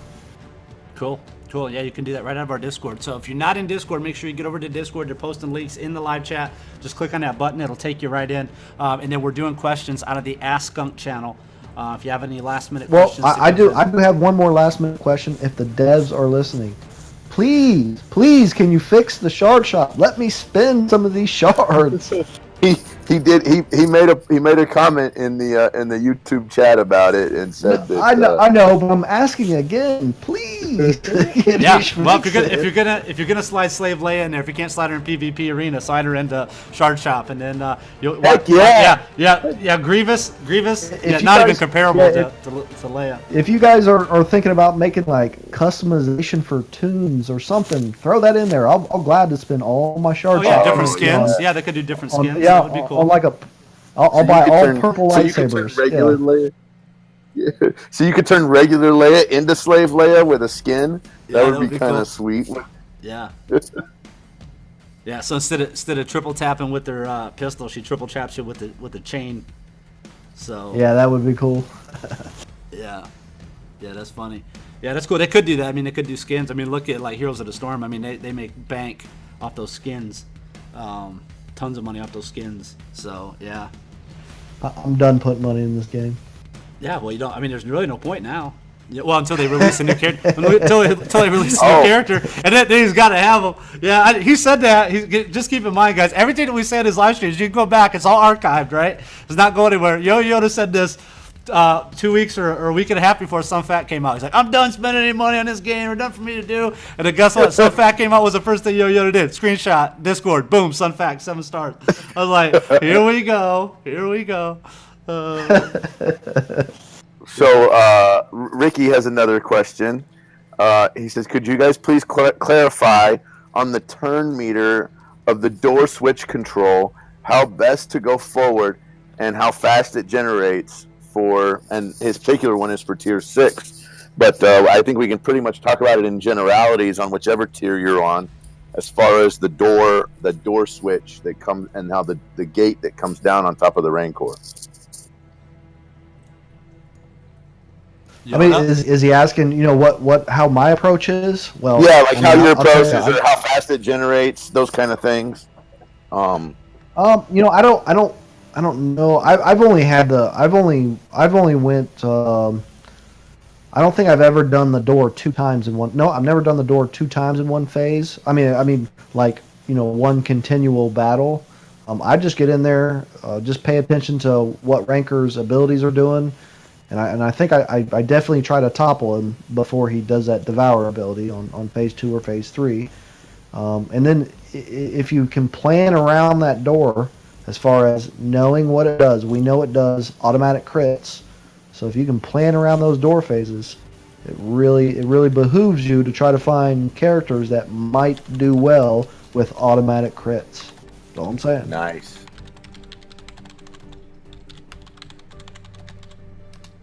Cool. Yeah, for me, I've just been watching his abilities. I've been watching his, as he gets close to doing those big ones. Then I'll hit the door right before he does. What is it, like Devour and whatever that other? Yeah, one exactly. Is. Yeah, exactly. Yeah, and I've been doing those. And the cool thing is too, guys, keep in mind you can retreat out of his battle as many times as you want. So you can try different things. If you don't like the way it went the first time, retreat out, try it again, until you get it. This is kind of fun. I don't mind. This is new, so I don't mind it. In Galactic Wars it gets kind of boring sometimes, but here it's fun. By the way, I've always hated droids, but I did find one good reason to like them, and that is HK-47 lead, and then having that door down, your droids go bananas. Oh yeah, I bet. Yeah. Oh yeah. Yeah. Droids are way good like that. Yeah. So there's a couple tips. Yeah, droids for the door dropping, and then Ewoks for the first one, for the first phase. Phase 1 you could do Ewoks, and phase 2 droids, or past phase 2 droids. So yeah. Have you guys been using Escape at all? Remon, you're coming in real quiet too. What's going on? You and Yoda must be using the app because you guys are coming real quiet. Let me rank up Remon's sound here. Hang on. Okay, try again, Remon. So what are you guys now using instead of the app? What are you guys using now? to go through? This is on my I'm PC. Yeah, I have it on my PC as well. My headset is like, for some reason, like when I plug it in, you guys can't hear me. Hmm. I don't know. It's something must be wrong with it. I gotta check it out. Well, hey guys, I just want to say I'm about to vacate for right now. I gotta do some more work before I go to bed, man. All right, brother. Well, thanks All for coming right. on, man. We appreciate hearing from you. Yeah, absolutely. Yeah, thanks a lot, guys, and I'll be on again sometime soon. Okay. All right, bro. Always love having you. All right, thanks a lot, guys. Remon, Skunk, Grand Patron. See you guys. Later, bro. See ya. Cool. All right, let's try Remon again. Say something. Let's see if we can hear you better. Can you hear me now? Yeah, it's still kind of quiet though, man. It's just weird. It's just weird. Sometimes you're like, Let me try my headset again and see if I can get that to work. It's interesting. So Ricky posted a follow-up to his question, and he said, "I guess it's time to start farming HK-47." HK-47 could be a good character in the raids. Can you hear me? You know, one of the it's better. yeah. Okay, tell me if he's too loud. Tell me if he's too loud now, guys, because I did move his volume up. So let's see. If he's too loud, just tell me. We'll move him back down. But yeah, so what's going on, Remon? Not much, guys. How you doing? Doing good, doing good. Good. Yeah, I was there the whole time. I was trying to talk. I guess I had the headset on mute. You know, like a moron. That happened to me when I did a couple live streams. I got like 15 minutes into a live stream once, and happened to look over at the chat, and they're like, "Skunk, are you talking? Do you have no audio or what?" I was like, "Oh my goodness, are you kidding me?"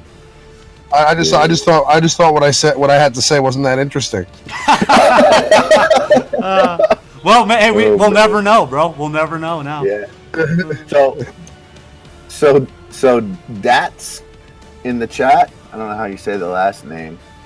Myagro. That's Myagro says, "How do you set character for friends to use?"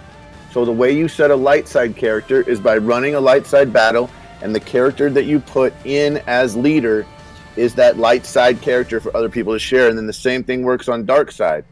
If you put that character in as lead, that's who they're going to be able to use. So for example, you could potentially, if you were a real nice ally, you could run a low-level mission with Royal Guard, for example, in lead, even though Royal Guard does not have a leader. And then that way everybody would be able to use your Royal Guard instead of something else. That might be kind of a cool thing to do if you had a friend that was having trouble on a battle. And then the same thing works in the challenges. On the challenge table, it's the challenge table by itself. At least we think it's the challenge table by itself. So, and then the same thing is true for Cantina. It's whatever leader you put in the leadership spot on Cantina is who they get to use. What 5 has given you guys the most damage so far in your raids? What 5 has given me it's my PvP team. Straight up. That's because that's who I have ranked the highest. I mean, I don't run my PvP team like I normally do because it's because you don't get the leader from Qui-Gon. So it's like so I switch it up a little bit, but I pretty much I've gotten the most damage so far from Qui-Gon, Yoda, Rey, Geonosian Soldier, and First Order type. No, not First Order type. Resistance Pilot. Right. It appears as though they may have fixed that in the last little reset game. We were talking about that earlier in the stream, that we believe now that leader abilities potentially work on part 1 and maybe part 2 of the raid. After I get off the stream, I'll have to run a raid and check it and see. But that may be fixed now. Is leader's the ability supposed to work in the first place, or is they're saying that it's supposed to work? We had a developer on in chat, and we had some other people testing things out. And Yo-Yo Yoda said the same thing. So it may be working in the first part of the raid, and it may look like that they're going to correct that for the other parts of the Because raid. normally in the box, if you're choosing a leader at any other point of the game, it actually says leader in the box, and it doesn't Correct. in raids. Yeah, what they're saying is that they may have fixed that. Okay. It may not work. It may not. It may not work for the particular raid you're on. You may have to get done with that raid, and then it works for the next raid or something. Who knows? Well, that'd be cool because then that would change the way I pick my teams. But I mean, the what seems to be working for me is the foresight that I get from Rey, Yoda, and Resistance Pilot. Like I could just continue to, avoid getting hit, and then, when Yoda gets a foresight and a turn again, I get to pass it to everybody. Yeah. So that's been making me last a little bit longer. And then of course, if you get that gate down and you start hammering on the guy with Rey and Geonosian Soldier, that really starts to take some damage on him. Cool. But plus, the Resistance Pilot has an expose, so that helps out a lot too. Yeah, I just can't wait till I can actually run this thing 5 times rather than just running it 4 times or 2 times, like I am now. I just I got to get more 6-star characters, so then I can start experimenting with different teams. That expose and the way it works with taunt is really making me wish that I jumped on the Poe wagon a long time ago. Really? Okay. Yeah, because I'm thinking, Poe would be really sweet right about now. If you alternated between Poe and Han, you could literally just probably extend that match by an extra minute or so, and give yourself a whole lot of extra turns. I just think that also with the expose that Poe gives, it's cool. I've been trying it with Han and Chewie with another team, with Han, Chewie, and then I use First Order TIE Pilot, Leia, and Hoth Rebel Scout, and I've been just trying to use the taunt to shield the rest of them. And Chewie just doesn't work so well because he's only got one round of taunt. But if I had Poe in there, I think it would be a much better team. I think we'd be doing a lot more damage. He really does do a lot less damage to people who are taunting. Right. So that 2 turns taunt helps, but also I mean he can just dispel your taunt with that breath or that burp or whatever he's doing. What is the name of that? I gotta go back to lordskunk.com and look at the PowerPoint presentation because I'm in the middle of the raid and I can't see it, so I gotta run back over here and look at what they call that. It's obviously called something, but it's not called burp. Let me find it. No, I know.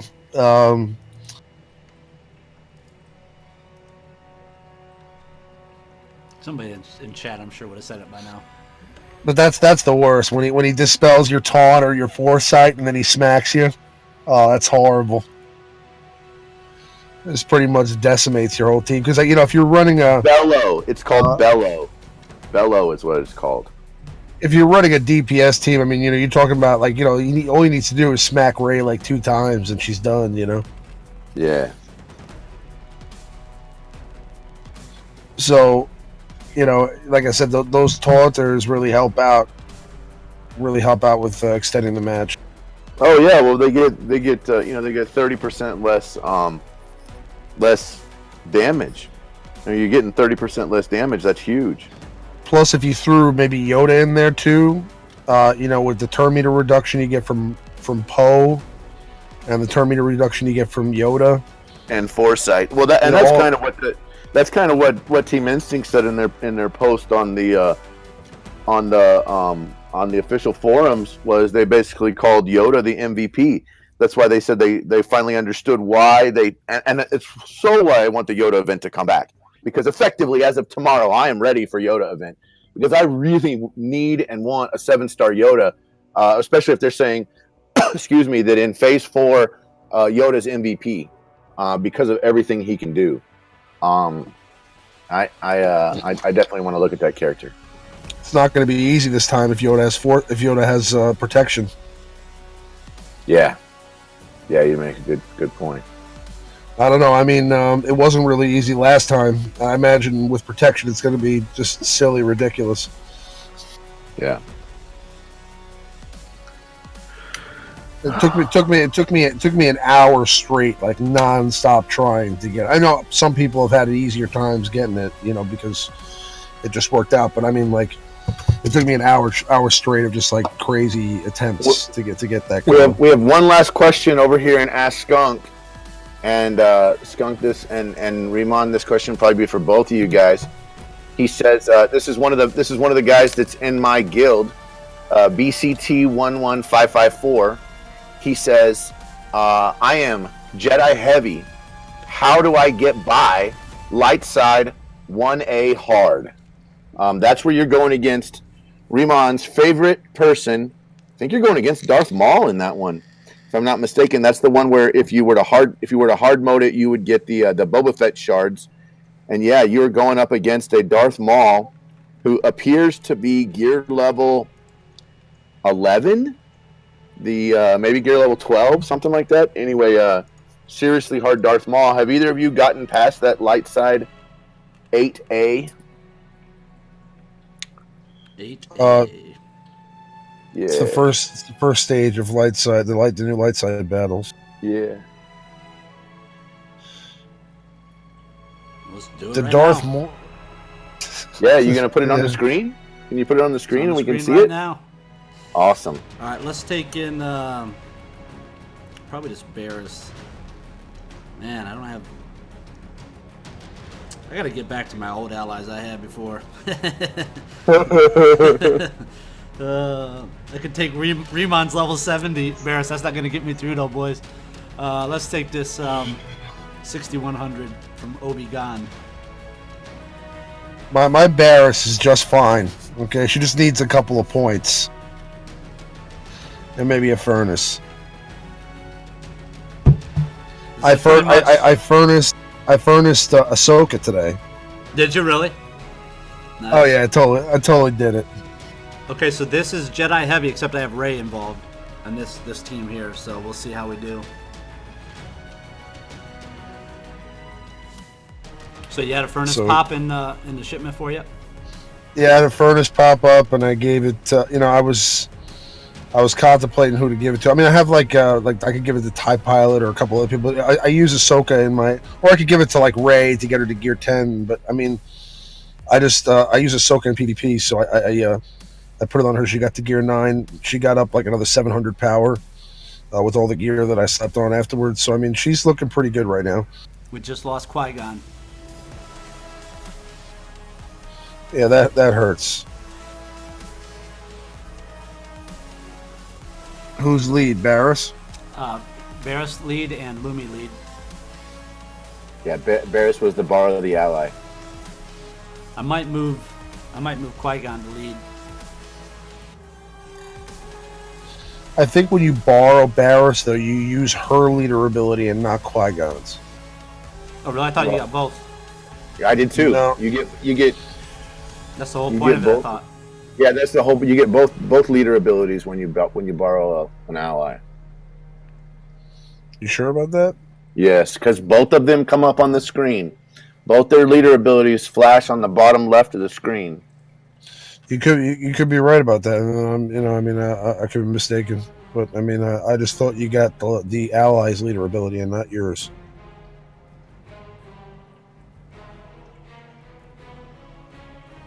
But yeah, Barris would probably be a good lead for that match. Light side's a little bit easier to get through than the dark side, that's for sure.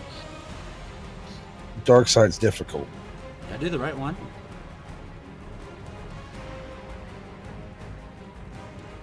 Yeah, you're doing the right one. Oh. Yeah, you did the right battle, and you were Jedi heavy. I had that. What happened to you is exactly what happens to me. So, and I think it's because Darth Maul. Let me go back and then I accidentally shut on my game. First of all, it's a really geared out, maxed out Darth Maul. That's going to be tough. What's his health look like? Well, he's gear level 11, gear level 12. I need to gear 12 my Darth Maul. Then it could be used. It could be used in a match. Then he'd finally be viable, wouldn't he? Ever look. The biggest challenge is that his whirling blades attack, which is his special, delivers double the damage to Jedi. That's his special is lethal against Jedi, and then his basic is double to Jedi as well. So whenever it's kind of hard to fight a match whenever the guy's doing double the power on Jedi. So I think maybe I think maybe that the challenge here is that you're going at it the wrong way. You're gonna have to go at it with a non-Jedi. I beat it with light side. Yeah, I got all the way. I beat all the light side and dark side hard modes. I just autoed it, so we'll just have to actually play through it this time. So, but I think the first step is get rid of these stupid little droids. They should drop pretty quick. These. Okay. Just go down the line and do it. Not let the thing auto it where it randomly picks them. You know what I'm saying? Sure. And the good thing is Yoda and Rey will put up foresight, so the AI automatically attacks them. Oh, not that time. Oh, man. Kill Qui-Gon again. Jeez, look at that. Whirling Blade just took them out. How did I beat this last time? I'm wondering how I guess maybe what I could have done, I should have probably used Yoda's tenacity up. I was trying to get him to get his foresight up and then share that, I think that's it. Jeez, look at that. He hit Yoda for 2,800, dude. On a regular attack, 2,800. Wow. This whirling blade attack is pretty serious. It gets plus 15 damage at 78, I think. Here we go with Gen Appa's 80. Level 80 Varys. We'll take that one. Let's put Lumi back in. So while we're sitting here talking about Darth Maul, Law asked a question in Ask Skunk, which this is probably a good question for Riemann. Darth Maul is my favorite. What would you do to make him better? Since you got him at 7 stars and maxed out, what do you think? What do you think that the individual player can do to make him better? Holy moly! I just saw it on the replay. Really, if you put him behind some characters that can protect him, then you have a chance. I've been contemplating, Royal Guard and Han, in front of Maul to give him an opportunity to go, but he's just so slow. I mean, if there was a Sith leader out there that they created that could give speed to Sith, then he would be a little bit easier to use. But he's just one of the slowest characters in the game. He rarely gets a chance to go. But if, like I said, if you threw him out there, I think with, let's say, like a Han and a Royal Guard with Rey and maybe Leia or somebody else that does some serious damage, you may get him a chance to go, because they're gonna have to pick somebody to take out first, and it'll either be Maul or Rey or let's say First Order TIE pilot or Leia or somebody like that. So I mean, it's that would be the best chance you have right now. I'm actually working towards trying that out right now. I have Royal Guard. It'll be 7 stars in like 2 days. Mm-hmm. So when that happens, I'm gonna do the Han Royal Guard situation, and see what happens with that. If it works out good, then believe me, I'll be using Darth Maul every day. Yeah, there you go.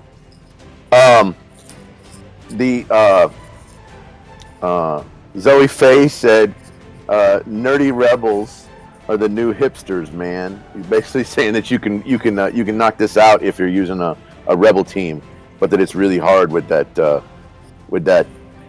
Jedi team against basically a Jedi killer and Darth Maul.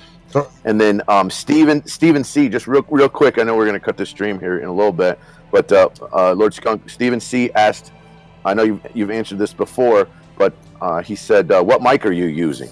He wanted to know what mic you were using to run the live streams. Blue Yeti. Blue Yeti, there you go. Blue Yeti is what most of the streamers are are using. I know a lot of people are using that one, and they really. Yeah, just got well, it's just down to Ray now. Let's see if you can do it with this foresight. I 3-starred this, so I don't know I can't remember what team I used the 3-star. I did it on air, so I did it. So if you go back and look at the video, I think it's light side hard mode or something. I can't remember what video it was, but I did do it. I'm just not sure what team I did it with. Going back to Maul, he does do well in GW, because if you're fighting a Jedi team, he'll just bang out the whole team like 1, 2, 3.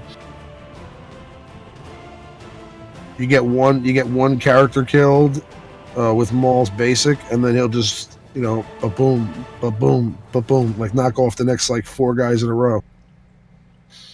And then Prolifics is saying that just a tip, and yes, we know this. You do get double shards today on light side battles. Yeah, we've talked about that before. Today, that's part of the May the 4th be with you.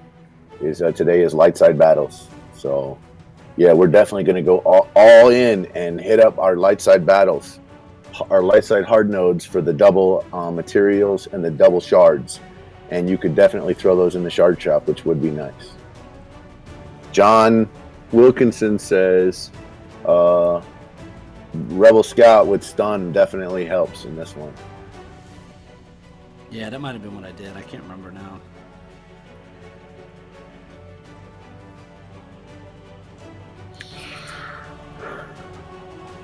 You gotta bust out your Leia, man. Yeah, Leia, Ray, Rebel Scout. Old Ben, I think, would even be good too. His lead, maybe. Do you have Leia at perma-stealth yet? Yeah. But Darth Maul does do an AoE, so I mean, it would still technically hit her, but. Yeah, that's true. But it would help getting her through those little robot guys. Yeah, your objective would be to stun Darth Maul, like probably at the beginning of the match. Yeah. Well, the problem is he's got so much tankiness to him, because of that gear stuff. Most of the stuff I tried to use Lumi, to do the ability block, and he just resisted. Avalon had a question here, real quick. Avalon asked, "How many shards does it take to max a character?" And I would say that it depends on what level you open up the character. Listen, here's the best way to do it. Okay, if you're looking at the screen right now, which you guys can't see, but they'll see it when they hear this. If you're looking at Fives right now, Fives is at 30 shards. If he's at 30 shards, you need 280. If he's at 65 shards, you need 250. So that's your easy way to look. Most of your characters that you're going to have that are unlocked are going to be at 30 or 65. So if it's at 85, that's easy. It's 185 is what you need to 7-star it. So 30 is 280, 65 is 250, and then 85 is 185. So it's the best way to do it. Best way to look at it. So 30, 280. That's a real easy way to look at it. Huh. Learn something new every day. I always have to go back and do math. Yeah, believe me, I look all the time to know, because I bought a lot of extra shards for characters beyond what I needed to have for him. Like Beers, I'll do him because he's only at 220, so I know I need to get him. He's at 30, so I need to get him to 280 to have him potentially 7-star at some point. So, and we'll look at Lobot next. So Lobot is 30, so I need 280 for him. He's at 189. So I'll do Lobot.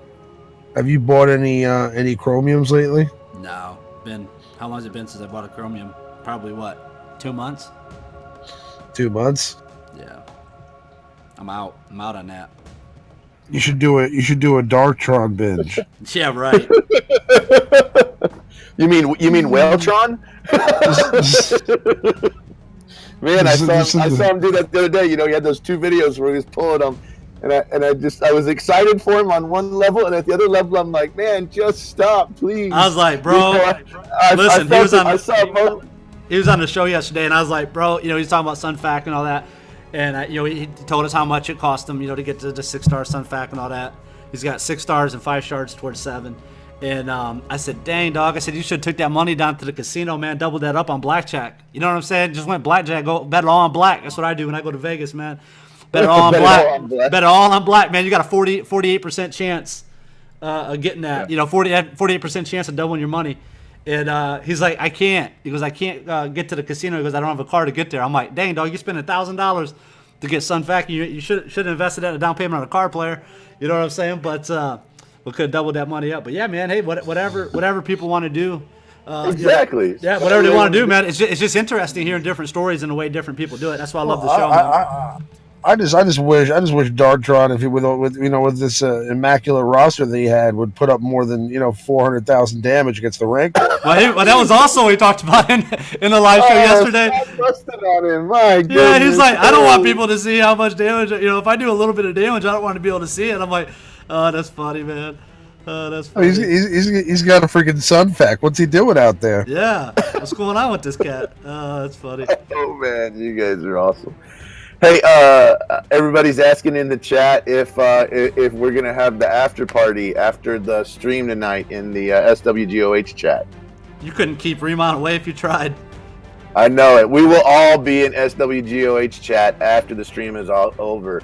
So if any of you guys have any questions or anything, or you got anything you want to discuss, something you didn't feel like putting on the stream, or if you want to come in here and throw a couple more questions and ask Skunk, or you want to send me a private message about your question because you're scared to ask it on, in public, whatever you want to do, whatever will help you in your endeavors in Star Wars Galaxies of Heroes, that's what we're here for. We want to help you guys. We want to help you guys become the most successful you can with your game and be the happiest about your game, whatever that is. If you want all the characters, we want to help you with that. If you want to be number one in PvP, we want to help you with that. So come on over here into the Discord, and I'll put it right there in chat. Everybody who's not in Discord, come in Discord. And before we go, we got to play our obligatory Songhammer song because I know people are getting addicted. Songhammer is going to be here with us on Friday, guys. So if you don't know who Songhammer is, make sure you go to songhammer.com. Make sure that you go on their Facebook and like them. They asked if we would share that with our viewers, so they can get their next thing that they're working on now is their Facebook. But go check that out. Let's play their video, man. This became super addicting. If you type in exclamation point Songhammer in any of the Discords, it'll pop up with their video. You can rock out to Songhammer, so it's pretty cool. So give me a second to get that loaded up. But they will be on the show on Friday. So that's so awesome. Yeah, that's so cool. It's cool to have them in a Discord. Those guys are definitely over the top. It's cool to have people like Wise Man Pendle, Yo-Yo Yoda, Merlin Dark Mage, all those people that are in our Discord. People helping you out from all over the place, and getting to hang out with people like these like Songhammer. That's way awesome. Yep. So here we go. It's gonna play. I don't think you guys will hear it, but the people watching the stream will hear it. But this is Songhammer. They will be on the show Friday. They are a part of the LordSkunk.com community, the Team Skunk family of guilds. So here we go.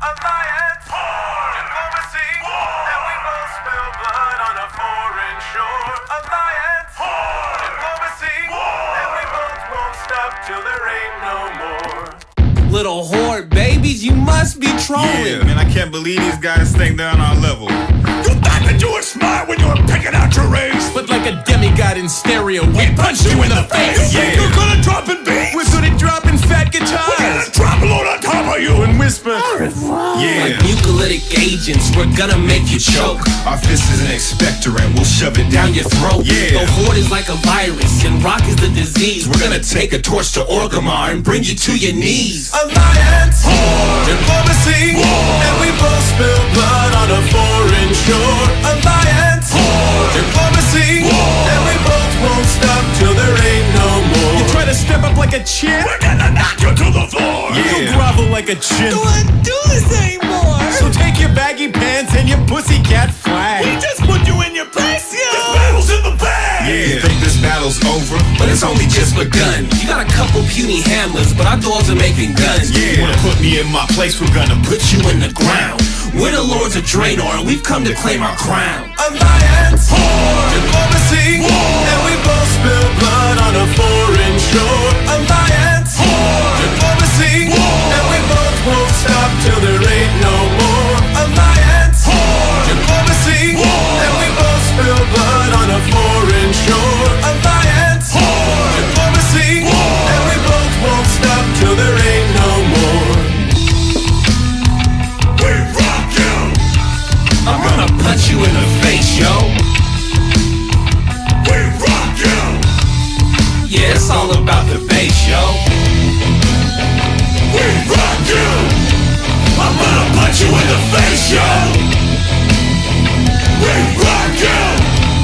Yeah, it's all about the bass, yo.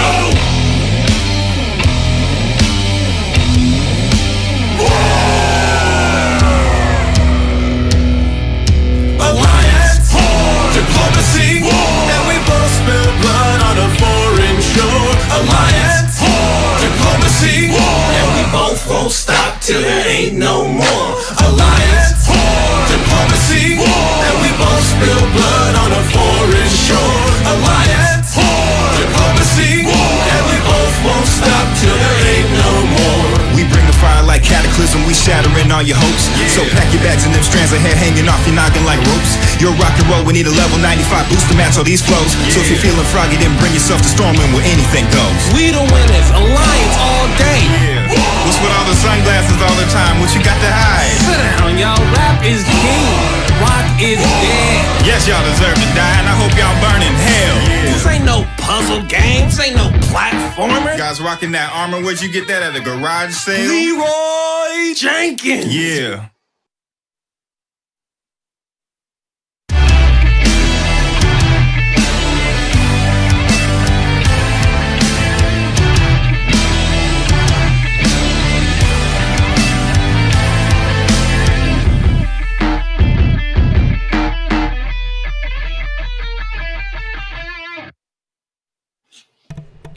So that's Songhammer. They will be here on Friday.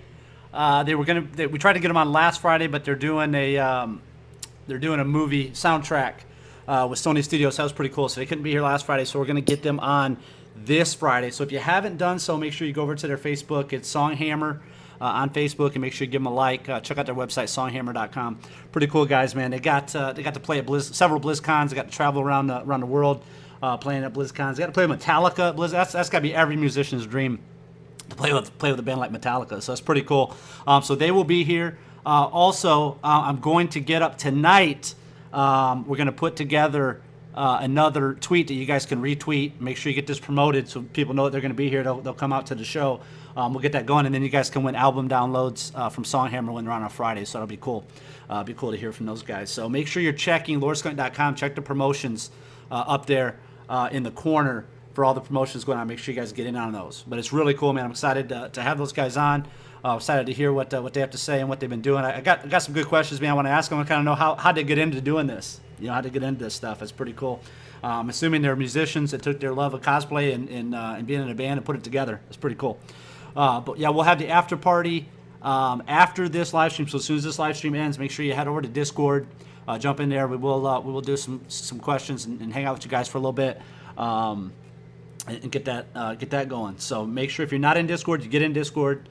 Make sure you get into that. If you're watching the replay of this, I'm asking people if you would just post what country you're from in the comments. That's really cool to see the people from all the different countries around. And plus, then I know who watches the live stream all the way through on the replays. So it's good to go. But thank you to all the guests that were on tonight. Thank you to Remon, Grand Patron, Yoda was here. Thank you for those guys for coming out, hanging out. Thank you for everybody who watched the show. Appreciate that. All right, guys, we'll see you soon.